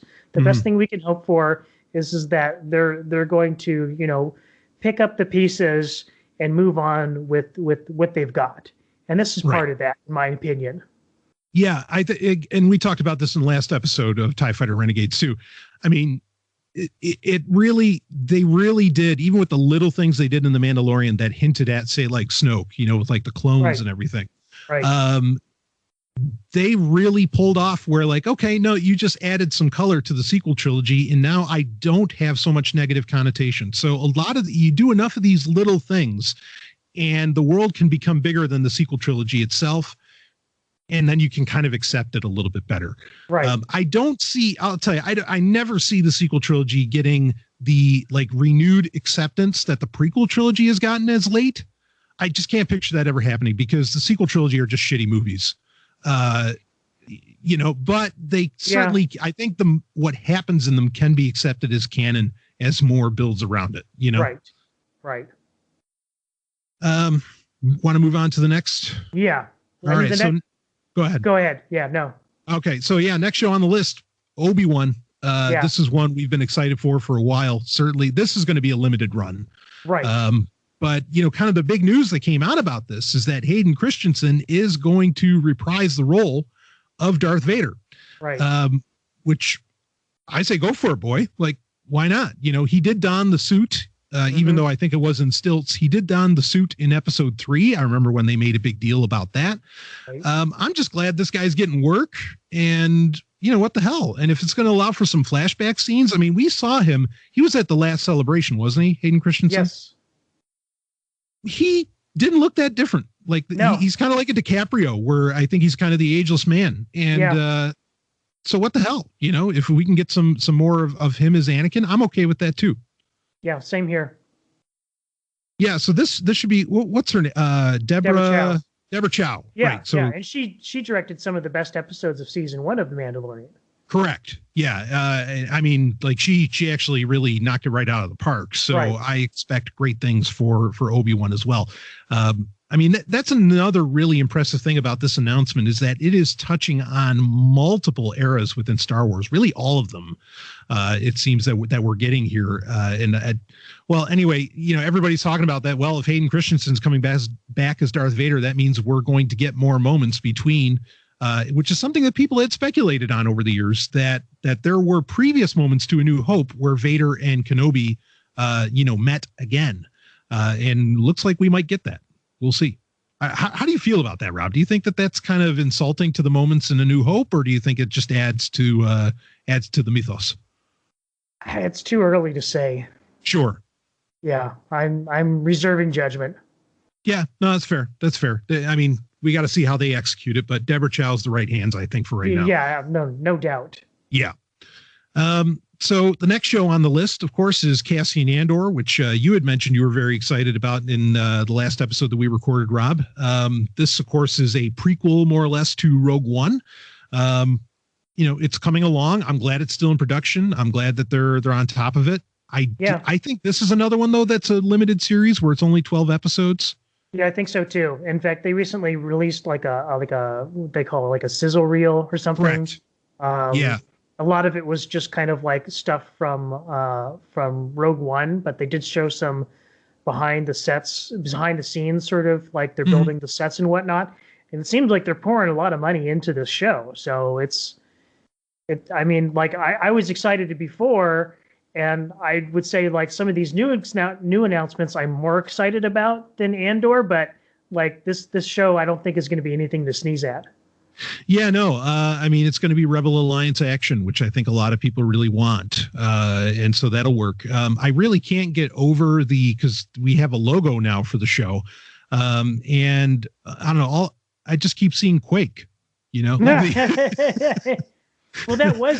that was one of the logos that we would see on some of the Rebel pilot helmets, wasn't it? Yeah. I mean, it's another version of the, what do they call it? It's like the Phoenix, but the Starbird. Yeah, that's it. Yeah. And that's fine. But it just instantly, when I saw it, I was like, what is this, Quake? What are we doing? But it works. Can't unsee now. Yeah, exactly. But good times. I'm looking forward to Andor as well. I think that should be a fun show.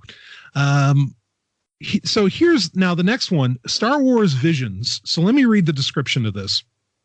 This series of short films on Disney Plus will be composed of anime-style episodes made by acclaimed Japanese creators. This should result in a bunch of fresh new angles on the Star Wars universe, similar, we suppose, to The Animatrix or Halo Legends. I think their mention of The Animatrix is not unprecedented because we know we're getting The Matrix 4 this year, but I thought that was odd that they would mention it. Regardless, I'm intrigued to see what this is going to do, what this could look like. I don't think anybody can imagine what it's going to actually be. So this one's probably the biggest mystery of the bunch. Right. But I'll take some anime Star Wars. I'm all for that. How about you, Rob? Yeah, absolutely. I mean, I think of all of them, this is probably going to be the most mixed bag. Yeah. Yeah, it could be touch and go. But if it's going to if it's more of a prestige project, which I assume that it is, we might get some really interesting themes in this. Some interesting subjects might come up. I hope it's not all, style and like that. There's actually some point to a lot of the stories, which is generally what can happen with great anime. Right. Even if people in the West can't get it, or understand it, what's going on.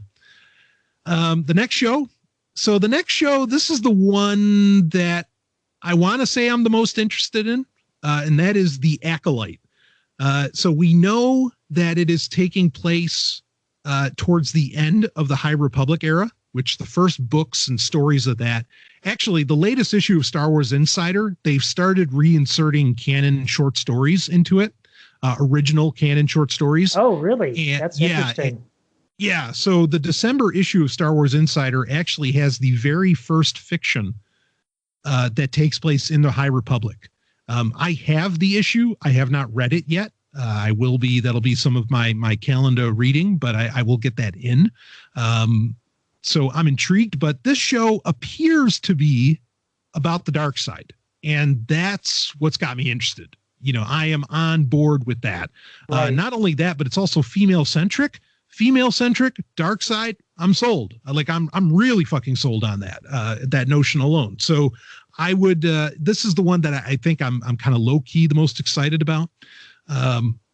And I don't know. I mean, Rob, what do you got for thoughts on this one? Yeah, I mean, it looks interesting. The name certainly seems to imply, what is it, the Acolytes of the Beyond or something? Right. Which, are part of like the sequel trilogy mythos a bit. Chuck Wendig wrote about them. Right. Yeah. If it's going to lead towards them. And, right. But if it's taking notes from stuff like the Lost Tribe of the Sith. Yeah. Sign me up.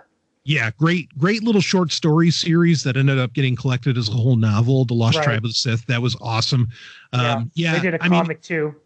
Yeah, absolutely. Yeah, like that's the thing is that, if the Acolytes of the Beyond end up becoming sort of like this long running big bad, kind of like the Shadows in Babylon 5 or something that are always behind the scenes, I'm there. Like, I think that'd be great. Or if it has to do with the Sith Eternal, that works for me too. However that takes shape, I'm excited for this one. The next one, this is one where we probably saw the most of it, but we also knew the most about it before the announcement, that being The Bad Batch. The sizzle reel for it did show a lot of footage. We got to see some Tarkin in it, and that I was surprised because I was expecting this to take place more during the Clone Wars, but actually it's taking place like during the Empire. So it seems like it'd be taking place particularly during like the transition to the Empire. Right. Because we don't just see Tarkin. Era. Yeah, we don't just see Tarkin, but we see Palpatine, like giving his announcement about the formation of the Empire. Yeah. So this show just when initially I was like, it got instantly more interesting as soon as I saw that sizzle reel. Like as soon as I saw Tarkin being involved and the era that it was really going to take place in, I'm like, okay, this isn't just going to be some kind of like A-Team ripoff or comedy. This is going to deal in an era and have characters in it that I'm really passionate about. Yeah. So very excited about this one, when before I could have took or leave it, I really didn't care. Because those Bad Batch episodes they did during the last season of the Clone Wars weren't exactly my favorite episodes of that season. Right. But yeah, they could turn this around and turn it into something really cool. Yeah, I mean, also in that sizzle reel, Fennec was in it. Ming Na's character. Yeah. She showed up a couple times. Right. And I'm dying to learn more about that character. Actually, this is something that I felt like. Yeah, all right, real quick. Season 2 Mandalorian.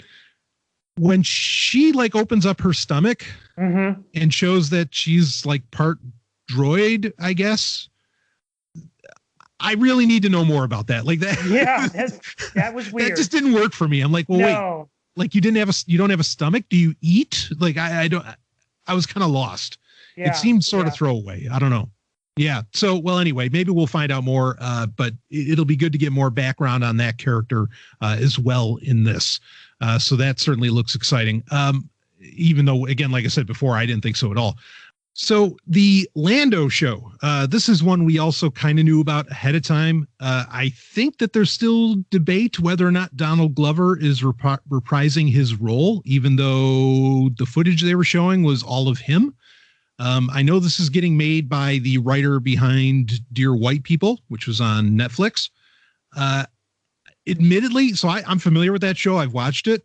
I kind of feel like initially I was worried this was going to be a show about the Battle of Tanab. And as we've said before, I really never need to see that.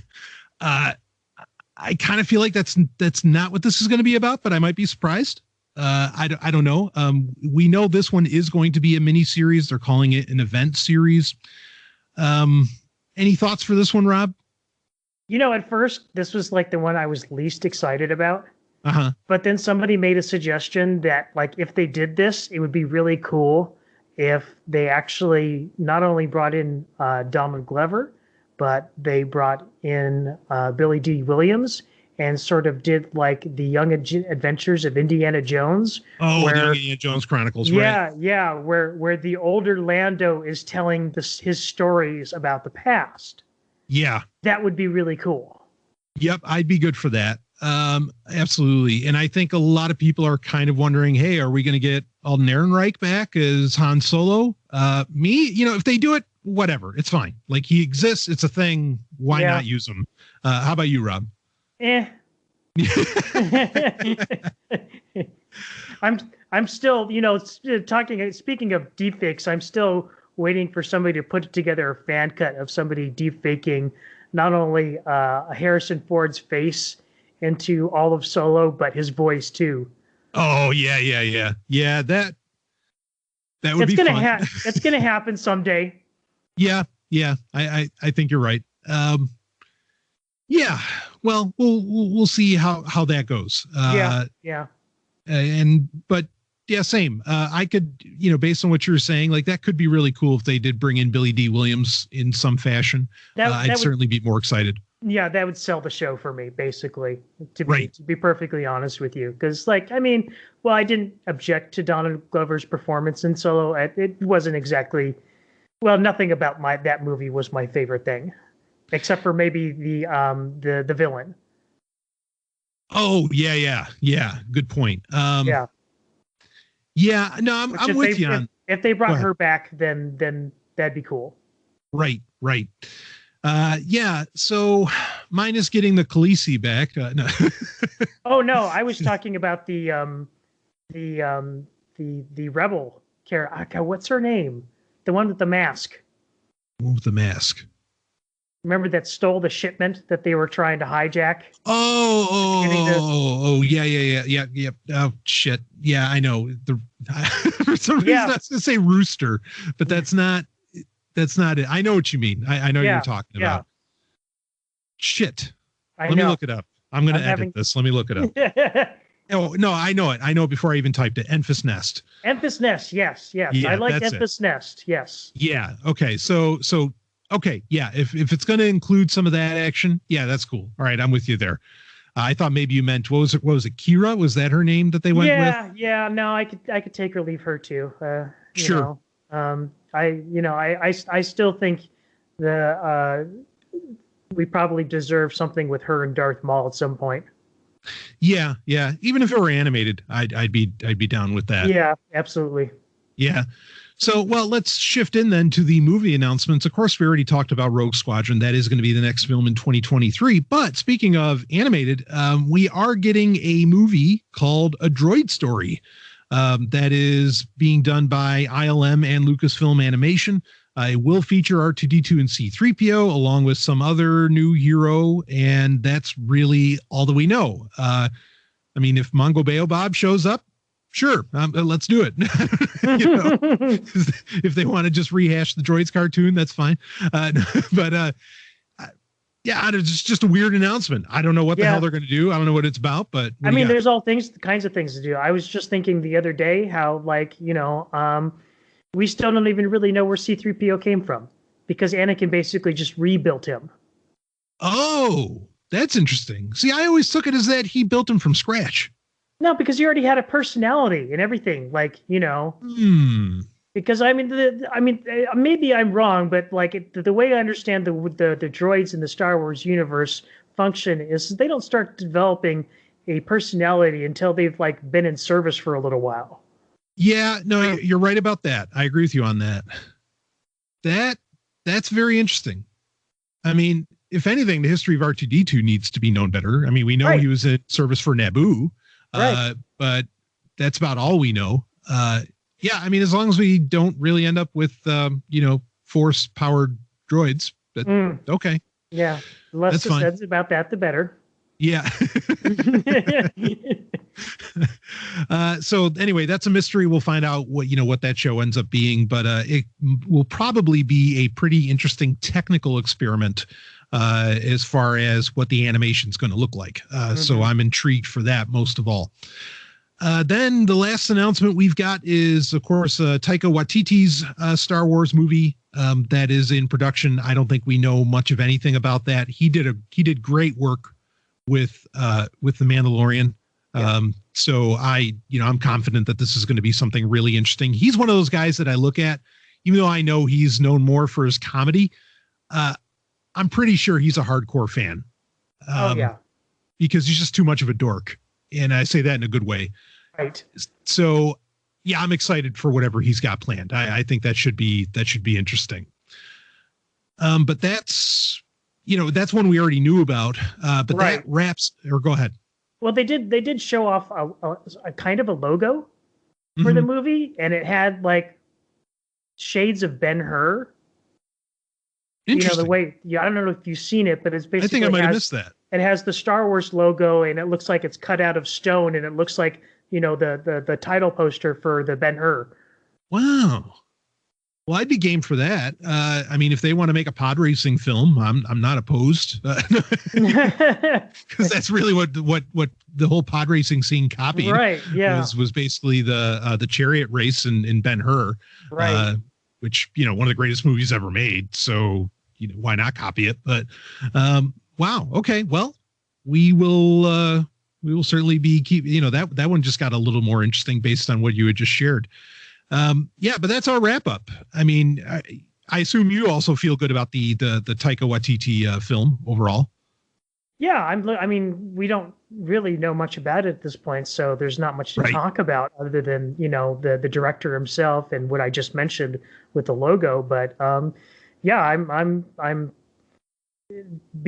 really interested to find out what time period it's going to be in. I mean, that seems to be like the big thing with a lot of these projects is when they're taking place. And we do have, the Rogue Squadron movie that seems to be moving things forward. Right. I actually kind of hope that, Taika does do a movie in that same time forward or even further forward, like way in the future. Well, what if, so you just go ahead. I'm just saying that I think that would be really interesting. Yeah. So you just shared that logo with me and I'm looking at it now. I mean, what if, and there's things that are interesting that weren't discussed here, and we need to talk about those for a minute too. But there is Kathleen Kennedy said we're going to do something Knights of the Old Republic. Now I look at the Star Wars logo and it kind of says ancient to me, and so I wonder if this is going to be that Knights of the Old Republic thing, because that was not talked about during this whole announcement. And it's not like they didn't retrace announcements that were already made. They did. So why leave that one out? I think that's kind of an odd omission. Right. So I don't know. Yeah. Either far past or far future. I'm good with both. I'm with you there. Yeah. The other thing, in fact, when we were off air, you brought this up and I thought this was actually a really, a brilliant thing for you to mention. There was no discussion whatsoever of the Ryan Johnson trilogy that everybody was so fucking hot about. No mention whatsoever of the Ryan Johnson trilogy, and this would have been the perfect moment to mention that, but they completely overstepped it. Didn't bring it up at all. Yeah. What are your thoughts about this, Rob? I mean, we've been told about what how this trilogy of Rian Johnson's was supposed to, like, vindicate his vision of Star Wars and how great The Last Jedi is and what horrible people we are for not liking it. I've even been told that, like the version of Star Wars that we're getting now with The Mandalorian doesn't exist to avenge the version of Star Wars that we don't like in the sequel trilogy. But, it doesn't really need avenging because where is it? Right. Where is the Rian Johnson trilogy? I don't hear about it. I don't see it. Yeah. I mean, this whole announcement completely sidestepped the sequel trilogy. There is no talk of anything related. There are no characters involved. I mean, there's tons of characters from The Mandalorian getting their own damn shows. There's not a stitch of that here. Yeah. So, what needs to be avenged? It's already dead. And interestingly enough, I mean, when Disney took over Star Wars, it seemed initially that the prequels were, the redheaded stepchild of the franchise. Right. And Disney would not talk about them and would not, do anything that connected to the Clone Wars or to the prequel trilogy. And now it seems very much that the sequel trilogy is getting the same treatment. Yeah, and the prequel trilogy is not so much getting ignored. No, not at all. We're getting Ewan McGregor. We're getting, a direct sequel to Clone Wars. I mean, a very direct sequel, even more so than Rebels. And all of that is getting connected to The Mandalorian. I mean, so it would seem that Disney considers their two successful aspects of Star Wars, minus the original trilogy, is the prequels and The Mandalorian. That's Star Wars success, according to these announcements. And of course, they're banking on the High Republic, which that remains to be seen. But I'm cautiously optimistic about it. Which is closer to the prequels than anything else in the franchise right now. That's canon. Precisely. Yes. Yeah. And there are no expectations. I don't need to see Luke Skywalker in the High Republic. Obviously, it wouldn't even make sense, as to where that's a major part of what fucked up in the sequel trilogy. So, yeah, I mean, all of this gives me, I get the nice warm fuzzies about Star Wars, frankly. Like I'm, and it's remarkable because, if you asked me, like, I don't know, just a few months ago, or should I say about a year ago, like, do I think I could have been this excited about Star Wars again? I would have told you, not a chance. Like, nothing could make me this excited about Star Wars again. But with all of this, oh no. I mean, I'm white hot as far as Star Wars goes. Do you think this would have hit as well without the season finale of The Mandalorian? I mean, it again, it got announced beforehand. Right, but shortly before, just shortly, just shortly before, like I said, like my description initially was this was a barrage of Star Wars news, and my initial feeling when I heard all these announcements was kind of excited, but at the same time a little like trepidatious, like, is this too much? Mm-hmm. And then Star Wars made me feel like I was 6 years old again. Yeah. Yeah, no, I think you're right. I would not have been as excited if it wasn't for that season finale of The Mandalorian, because, I mean, well, we said it earlier. They fixed Star Wars. Like, in 10 minutes, they literally fixed Star Wars, like, just like that. And so now everything that gets announced about Star Wars, there's excitement instead of begrudgment again. And yeah, so I think you're totally right about that. And it's interesting to note, I mean, because again, they announced a bunch of Marvel stuff at this time as well. Yeah. And a lot of it. And I think that more people were talking about all of the Marvel things initially. And then, that Mandalorian finale dropped. And then everybody was just talking about, and holy shit, we're going to get more. Well, it wasn't just Marvel and Star Wars too, either. I mean, there's some other things of note here, like Indiana Jones and Willow and. Yeah. The Willow series. Yeah. Yeah. I mean, that's Lucasfilm. Yeah. Right. But I mean, when's the last time anybody talked about that at all? Yeah. Yeah. Boy, yeah. Well, as that gets closer, that's something I want to talk about. The Willow TV series. We don't have to do it now, but when we get some more details, I'm curious because, I mean, a lot of people don't know that movie had sequel books. Right. and they were very good. Like they were actually, in fact, I'd argue they were great. So, I have thoughts about this. Yeah, they were books that George Lucas co-wrote too, weren't they? Correct. Yes. Yeah. They were. So, that's something worth discussing, and we will on TIE Fighter Renegades in the future, especially, because it is like it's talk about a bastard stepchild in Lucasfilm. Willow is one of those. Between that and Howard the Duck. And, I was just going to say that. You took the words right out of my mouth.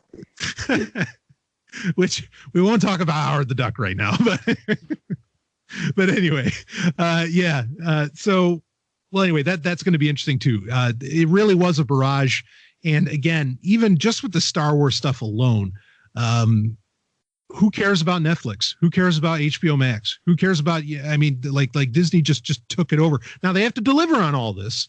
Yeah. Like some of this stuff is still in very early production. They still have to deliver, but we know they can deliver if they want to. And that's what, like you said, that's what the finale of Mandalorian, really, really drove home. Right.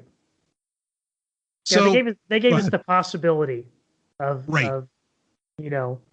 having. It gives confidence. Stuff. Yes. Yeah. And so, undoubtedly this was all done, in a calculated way on purpose. And, got to give it to them. They're very shrewd. Yeah, no, this was tremendous showmanship and strategy on their part. And I'm amazed they had Kathleen Kennedy doing the announcing. If Dave Filoni was up there doing the announcement, I think it would have even went bigger. But yeah, and that's fine. I don't care either way, but this does further cement the fact that, guys, Kathleen Kennedy's not going anywhere. Right. Get over it. Yeah. And if behind the scenes, like Filoni's behind half these shows anyway, who cares? Yeah. Right. It'll be fine. And like I said, I think the real villain of the Star Wars, Disney Star Wars, the whole time really has been Bob Iger, and he's on his way out the door. And I think I'll say it again. I don't think it's a coincidence that all this stuff is happening at the same time.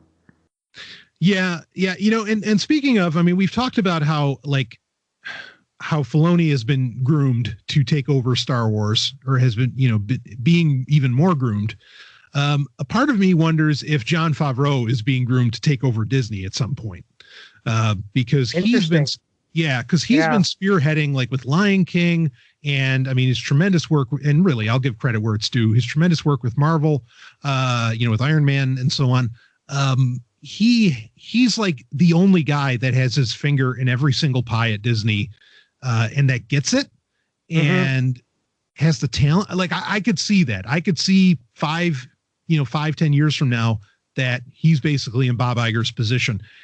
And that's only, in my opinion, that's a good thing, because Favreau has respect for the greats. If he wants it. Yeah. If he wants it. I kind of have my doubts as whether or not he would want to be operating at that level. Yeah, it depends. I can't wait for a lot more making specials around the Mandalorian, because I want to see what his real position looked like. I know we've had some, but I want to see really nitty gritty stuff. Yeah. But because he's really, and you can tell from interviews that he's done, he's really interested, much like George Lucas, in forwarding technologies in movie making. Right. And that's why I have a hard time seeing him in a Bob Iger position, is because he wants to be involved directly in the creative process. He wants to be creating. He wants to be there forwarding the technology and be involved in the storytelling. And I don't know that it's kind of like promoting, Captain Kirk to Admiral. That was a mistake. Oh yeah. That's a good analogy. Yeah. It's like, sorry, Jon Favreau, your first best destiny is to be behind the camera, not the desk. Right. Yeah. I could hear that. Well, I wonder. Admittedly, if there's any guy I'd want running all these disparate universes, it'd be him. Let Feige run Marvel, let Filoni run Star Wars, and so on. And then above him is him. I just wish we could get Hollywood back to the day where the business people ran the business and the creative people did the creative stuff. And they didn't really get in each other's way as much. Right. You didn't have bean counters getting involved.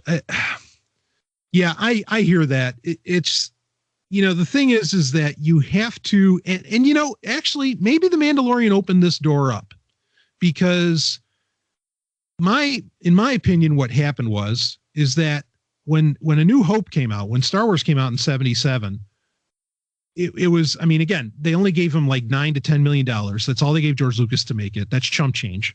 Right.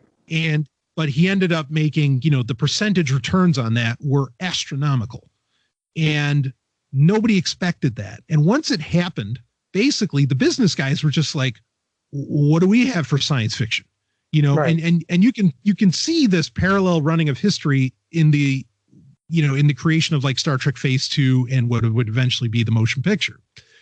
And so basically for like, I feel like for about 15 or 20 years or so, Hollywood was just trying to recreate that astronomical ROI that Fox got with Star Wars. Well, I mean, it definitely changed the industry.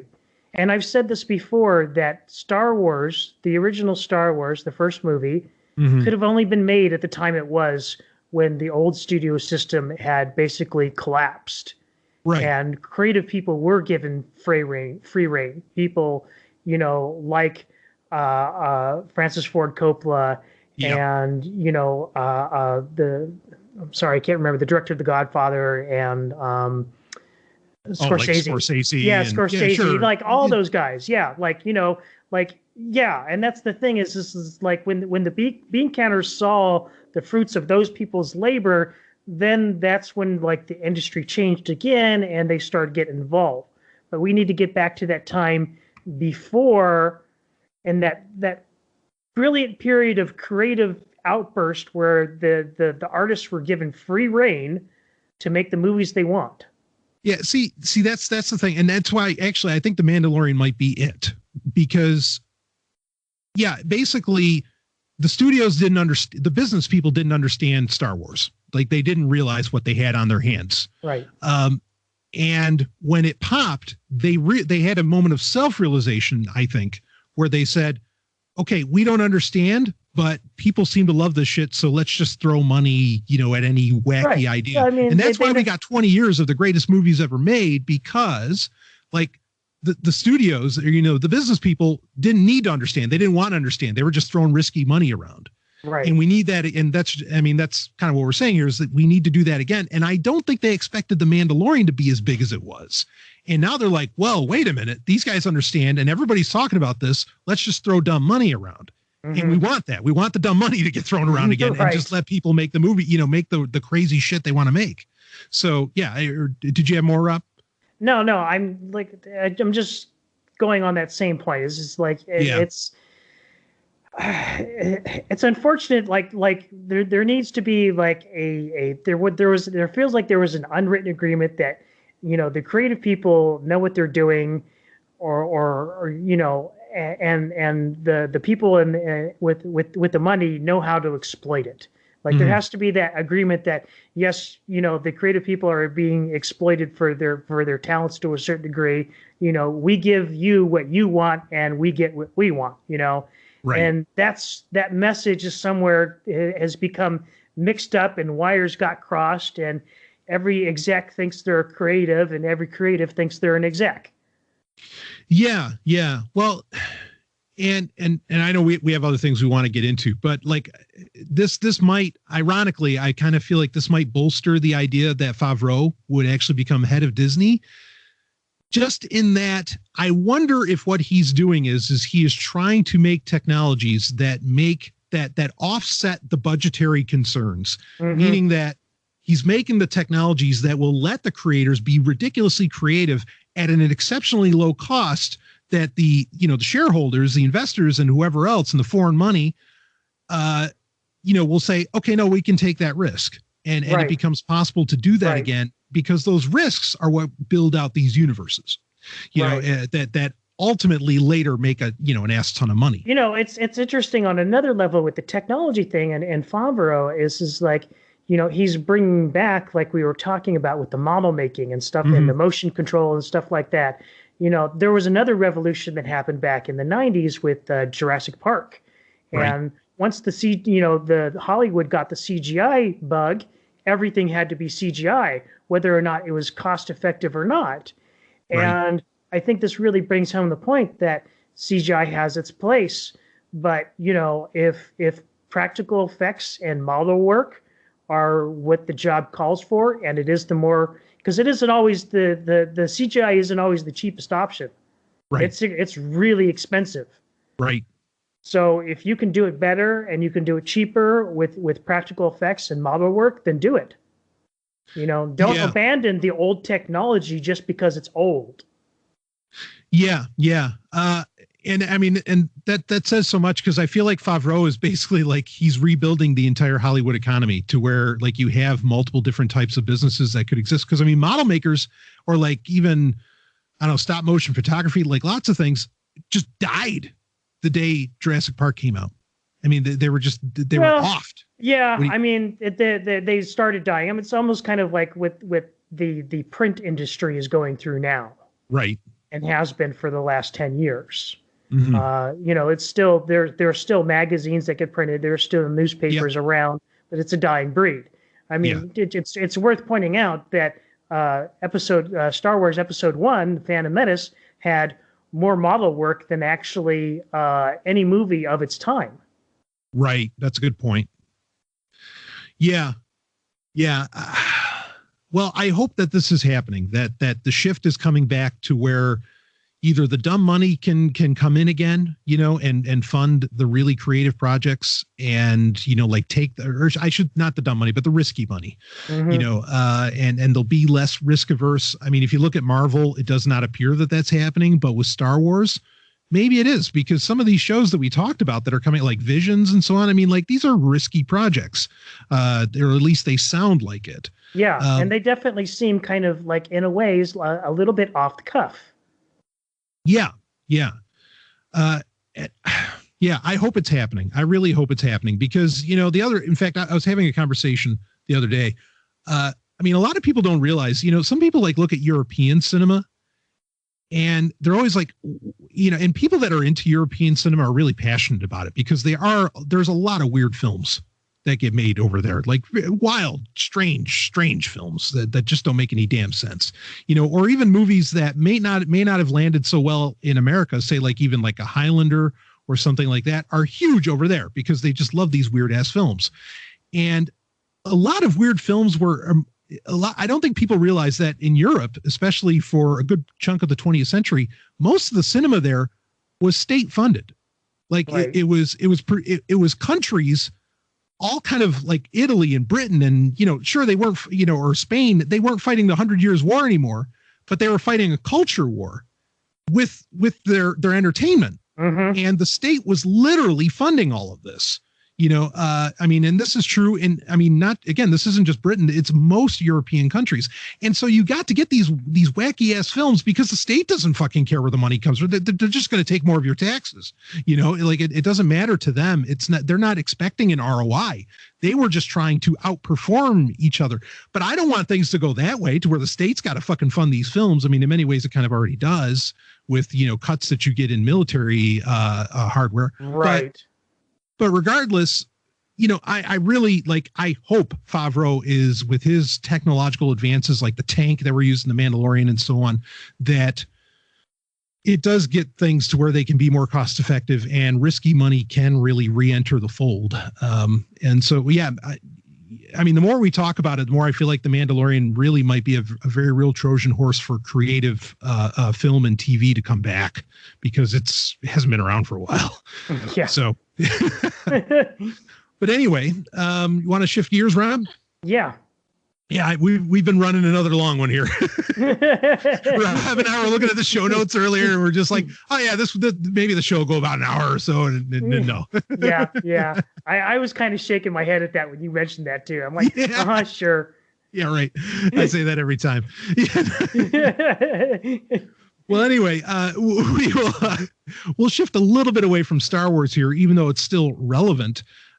Because really this has to ultimately do with streaming overall. And of course, much of what we're talking about is Disney Plus, which is a streaming platform. But, and this is something, if you follow me on Twitter, I got pretty hot and bothered about this openly. But in the and we don't have to get too much into the politics around it, or at least the overarching politics of it, but I think it's worthwhile to bring up. In the COVID-19 relief bill, which the more we learn about it, basically does not seem to be relief for much of anything other than the powers that be. There was a provision, shall we say, for basically if you are, and a lot of people misunderstood what was being said here. I put a link in the show notes about this, but if you are offering what would be called a pirate streaming service or an illegal streaming service that was for profit. Now, how you get classified as for profit is, I don't know. Like, is it because you have ads on your site? Does that make you for profit? Like, it's a very, because I don't know anybody that really pays for this sort of thing like that actually pays with their credit card. So that's kind of dubious what exactly that means, for profit. But basically, if you are running a for profit pirate streaming service, you could see 10 years in prison. What that has to do with COVID-19, I have no idea. And everybody, and many people rightfully so, said, wait, what does this have to do with COVID-19 relief? That's horseshit.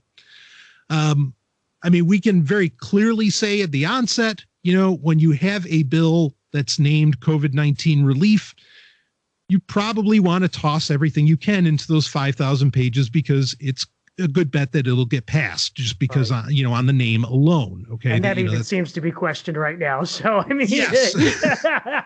Right. So they can't even give the plebs their $600. Yeah. Right. Oh, do we give them $2,000? Do we give them whatever? It's like, oh, it doesn't matter. What do we give the billionaires? All right. No, anyway. Yeah, exactly. Mind blowing. So this is in there. I can't help but feel that this is coming from the lobbyists, from the entertainment industry, and somehow they are feeling some very real squeeze from the fact that people are not putting up the 10 to 15, or shall we say the $5 to $15 per month for all of these different streaming services, and so they're trying to shut them down, and that's real. That's what this is all about. I do think it points that like people are kind of fed up with the amount of streaming services that they have to subscribe to, that it's antithetical to what people originally thought streaming services were going to offer them, that they could get away from the $150 to $200 cable bills that they had been paying. I mean, this is the kind of stuff that I predicted would happen on Sovryn Tech for years. It's not necessarily new perhaps to this audience, but I wanted to bring it up that, yeah, I mean, I don't want to pay for any of these streaming services either. I also don't use any pirate streaming services whatsoever. But it doesn't appear, I think a lot of people were getting confused that they thought that this meant that if you were torrenting episodes or downloading episodes of something, whatever, that you were going to get 10 years in prison. That doesn't seem to be the case. No. Here, but I don't know. I mean, when you saw it, go ahead, Rob. What do you got? They're going after the popcorn times and right, other services like that. Right. Yeah, exactly. I mean, these aren't things that I ever really used. When I'll say it, when I torrent old school, and I download the whole episode and I keep the damn file, and I don't mind saying I keep the damn file. In fact, you know what? And Rob, if you want me to edit it, I will, but I'll just say it here. I'm going to torrent Wonder Woman 84 and I'm going to watch it, and yeah. You know what? I mean, I'll be perfectly honest with you too. Like I'm glad that the makers of Legendary Entertainment is fighting against AT&T and HBO Max to get their movie in theaters. But at the same time, I'm kind of sad that I won't be able to pirate it as soon as I wanted to. Yeah. Yeah. I mean, I'm just like, come at me, like, go ahead. Yeah. Because at the end, go ahead. I mean, the thing that always really gets me about all these different, and we hear it over and over again every time piracy is in the news. Mm-hmm. They throw out some ridiculous figure like this costs us $30 billion a year, and you know what? I'm sorry, that's $30 billion that doesn't exist in the fucking economy. Yeah.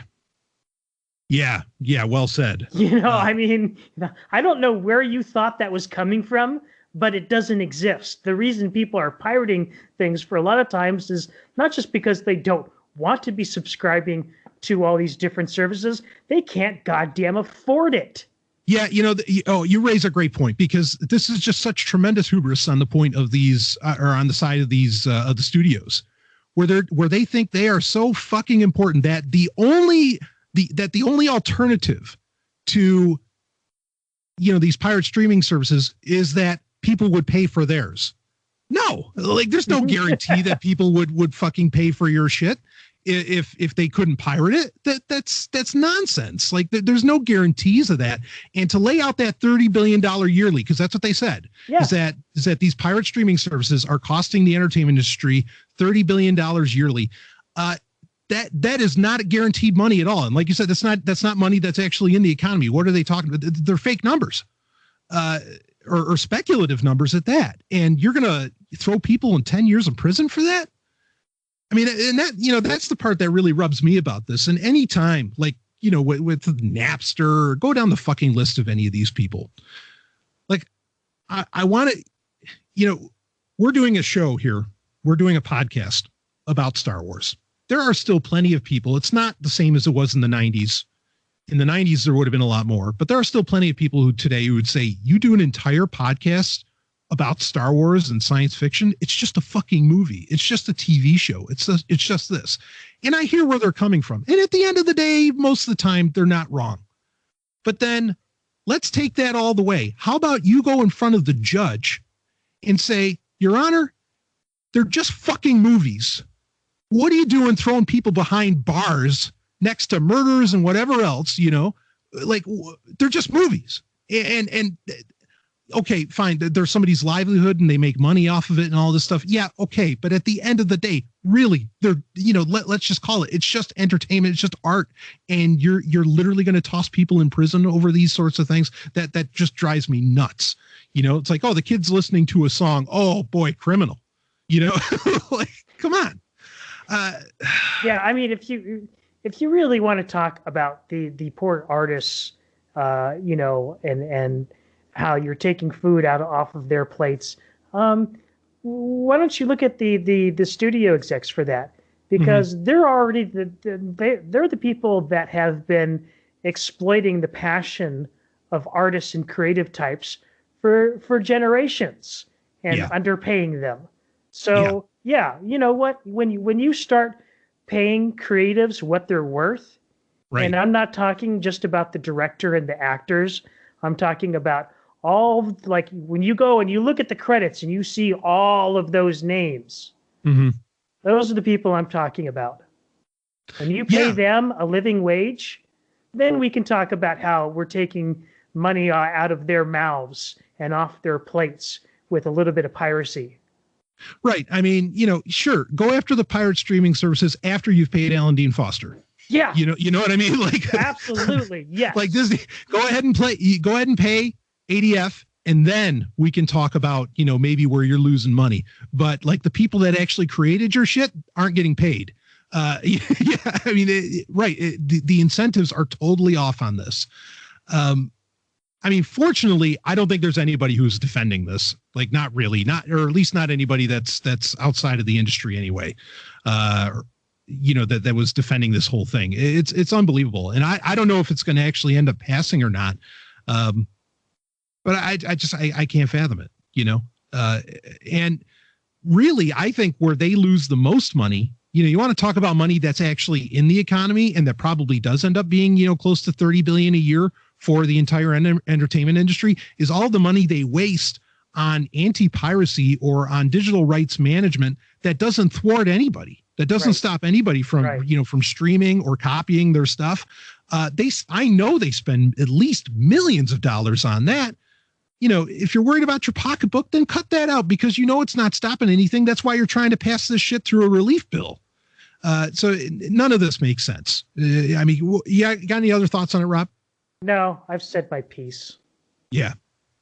Yeah, I mean, the only criminals here are the fucking studios. Yeah, well, and the politicians. And the politicians, yeah. Yeah, absolutely. Yeah, unbelievable.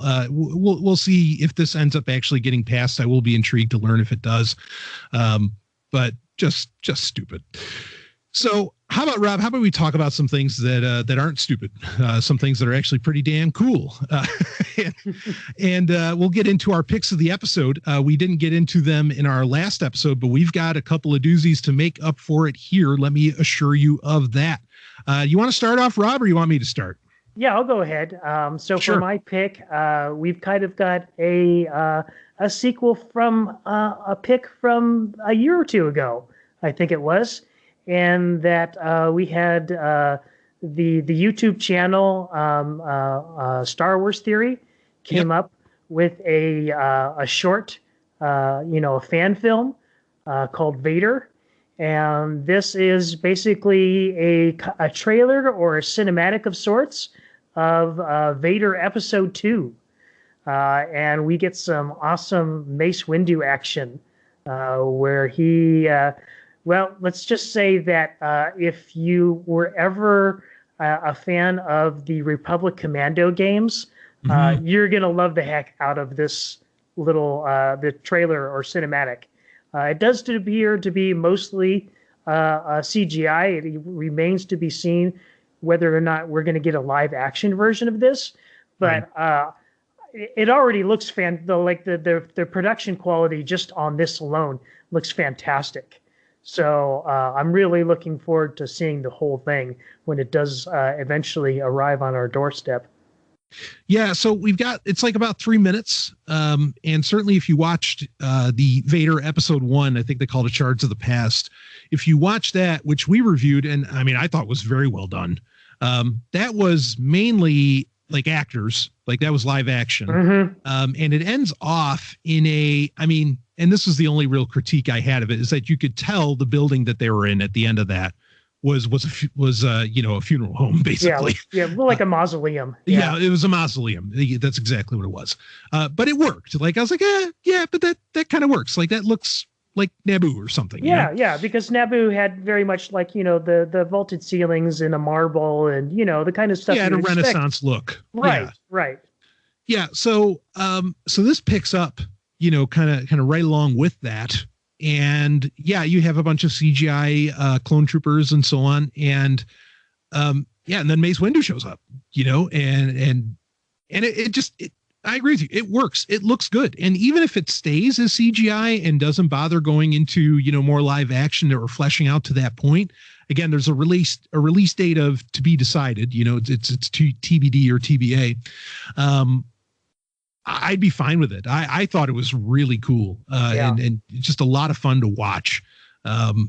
And well, again, we talked about it earlier. People were wondering if they're going to bring Mace Windu back. We know that Samuel L. Jackson is totally for it. Of course, why wouldn't he be?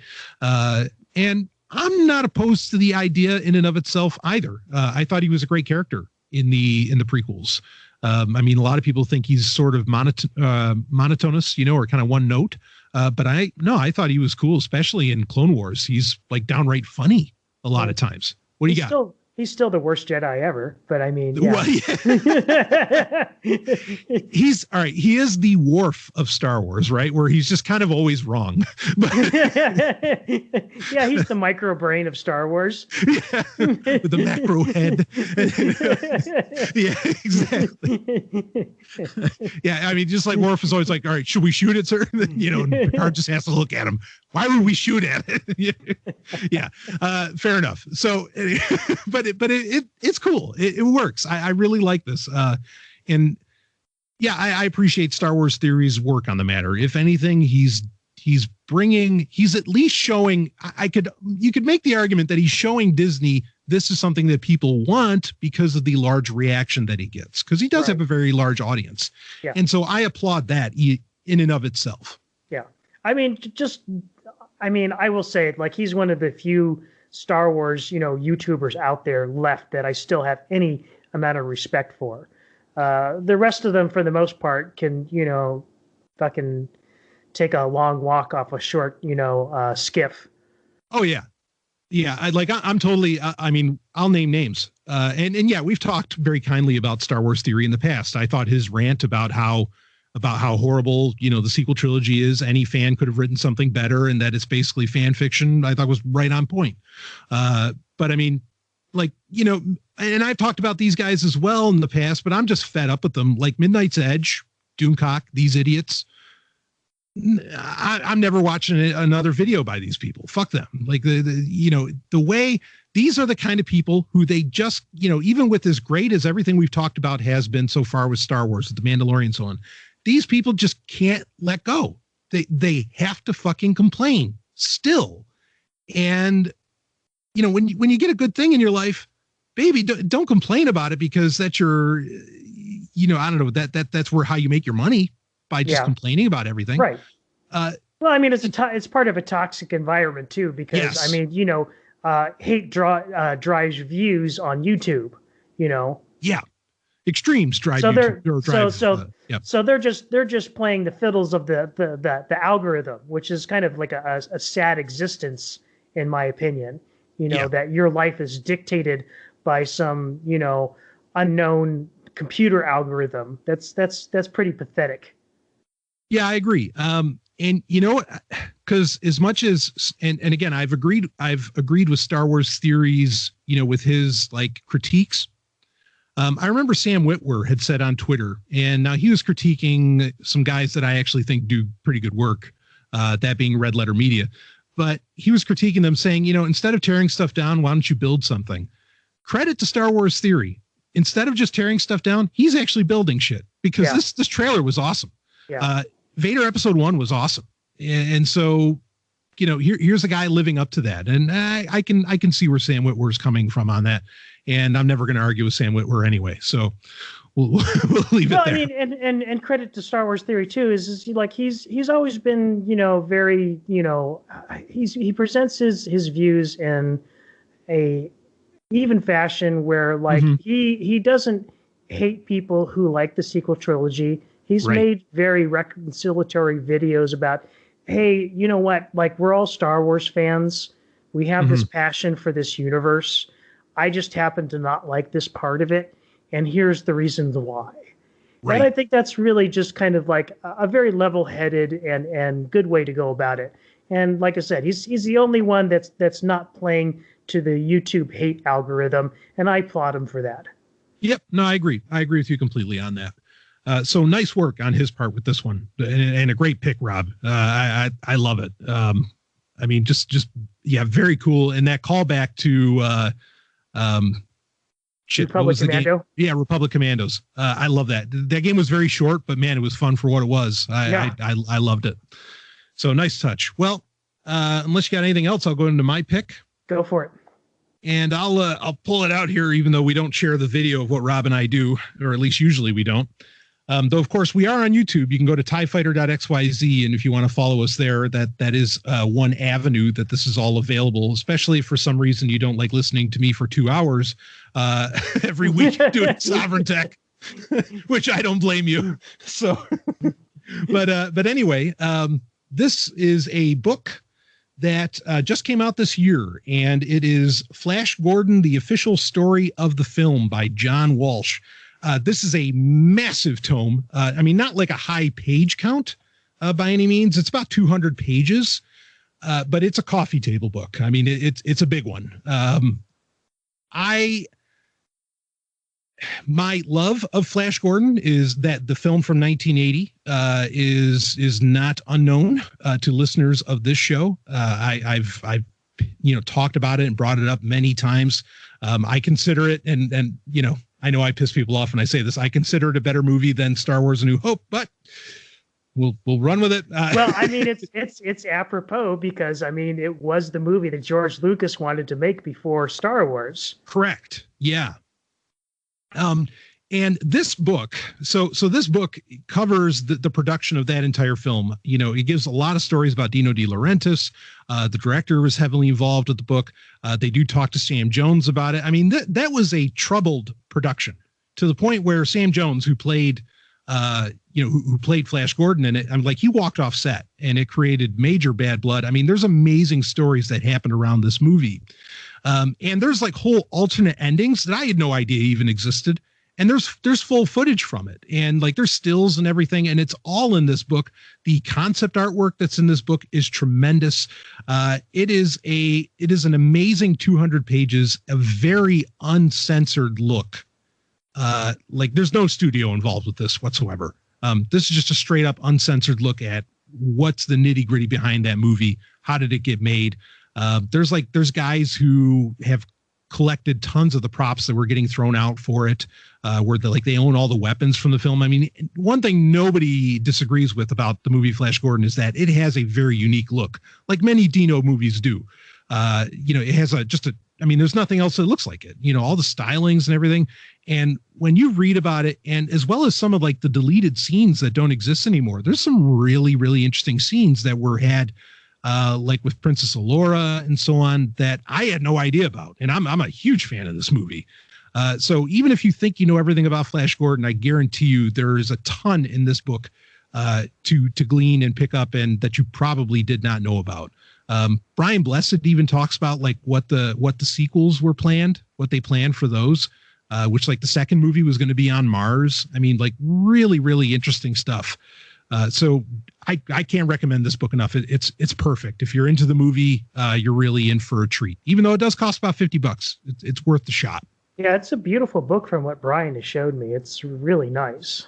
Yeah. I mean, gorgeous. I mean, very well produced book, not cheap at all. It's not like one of those black and white jobbers that some series get or some movies will get later on by a fan, which I'm not disrespecting those. I think they're great books. But this is one that's really, really professionally done. Very worthwhile. So it's a Flash Gordon, the official story of the film by John Walsh. So anyway, there's our picks. We've been going for probably almost 3 hours here. So I don't think we need to add anything else in for now.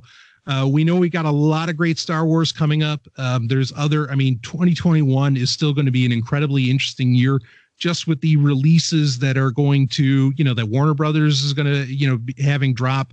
There's a lot coming up. Amazingly, when you thought that production had basically halted on so much, really, there's just a lot of stuff that got stalled that's just been in a holding pattern waiting to come out. And we're going to be covering a lot of that going into 2021, because this is the last episode of TIE Fighter Renegades for 2020. And Rob, you got any expectations for 2021? I mean, about the entertainment industry overall? Any thoughts like that? I unfortunately, I think it's going to be more of like a return to what we're used to, unless, what we had talked about before with the Mandalorian really shaking things up. It's going to be the same old game in Hollywood again, for the most part. I think maybe looking down another 2 or 3 years or even 5 years, things might get interesting, but for right now, I think we're kind of like in a transition phase, and it's Hollywood basically going to be trying to get back to their old shenanigans. Yeah. I think we're definitely in a figuring things out phase, but as they're figuring things out, it is going to be more of the same. With the announcements that Disney made, I feel like that just completely changed the shift, that completely shifted the power balance within the entertainment industry overall, because that was just such a dominant play and such a dominant announcement. I mean, it's really unbelievable. So I'm sure we'll hear more about that throughout 2021. If they play their cards right, they will cover a lot of the production of these things, and that could get us through 2021 in many ways, even if Disney didn't have a whole lot already in motion. But yeah, I agree with your assessment on 2021. I think that's where we're at. But overall, excited about Star Wars personally. And oh yeah, absolutely. I mean, right. What Disney is doing, it is very exciting. I'm and by no means a Disney fan, though. I'm not exactly, rooting for the corporation itself. No. Hopefully that these moves do shake things up in a positive direction for the industry in the future. I just think it's going to take a while for people to actually catch up and realize what's actually going on. Yeah, absolutely. So, well, I think a cool thing to do for the next episode, I usually do this on Sovryn Tech, but I think it'd be fun for you and I to do it, is we should do a best of 2020. Like best TV series, best movie, best, just go down some kind of list of best ofs. It's going to be a short list. There it is. Yeah, it might be a short list, but you got to give people something. That's hilarious. Yeah, right on. Well, anyway, I think that'll do it for this episode of TIE Fighter Renegades. And I think that actually already did it for the next episode too. But we'll leave it at that. Always best of times, Rob. And well, everyone else, Hail Ming.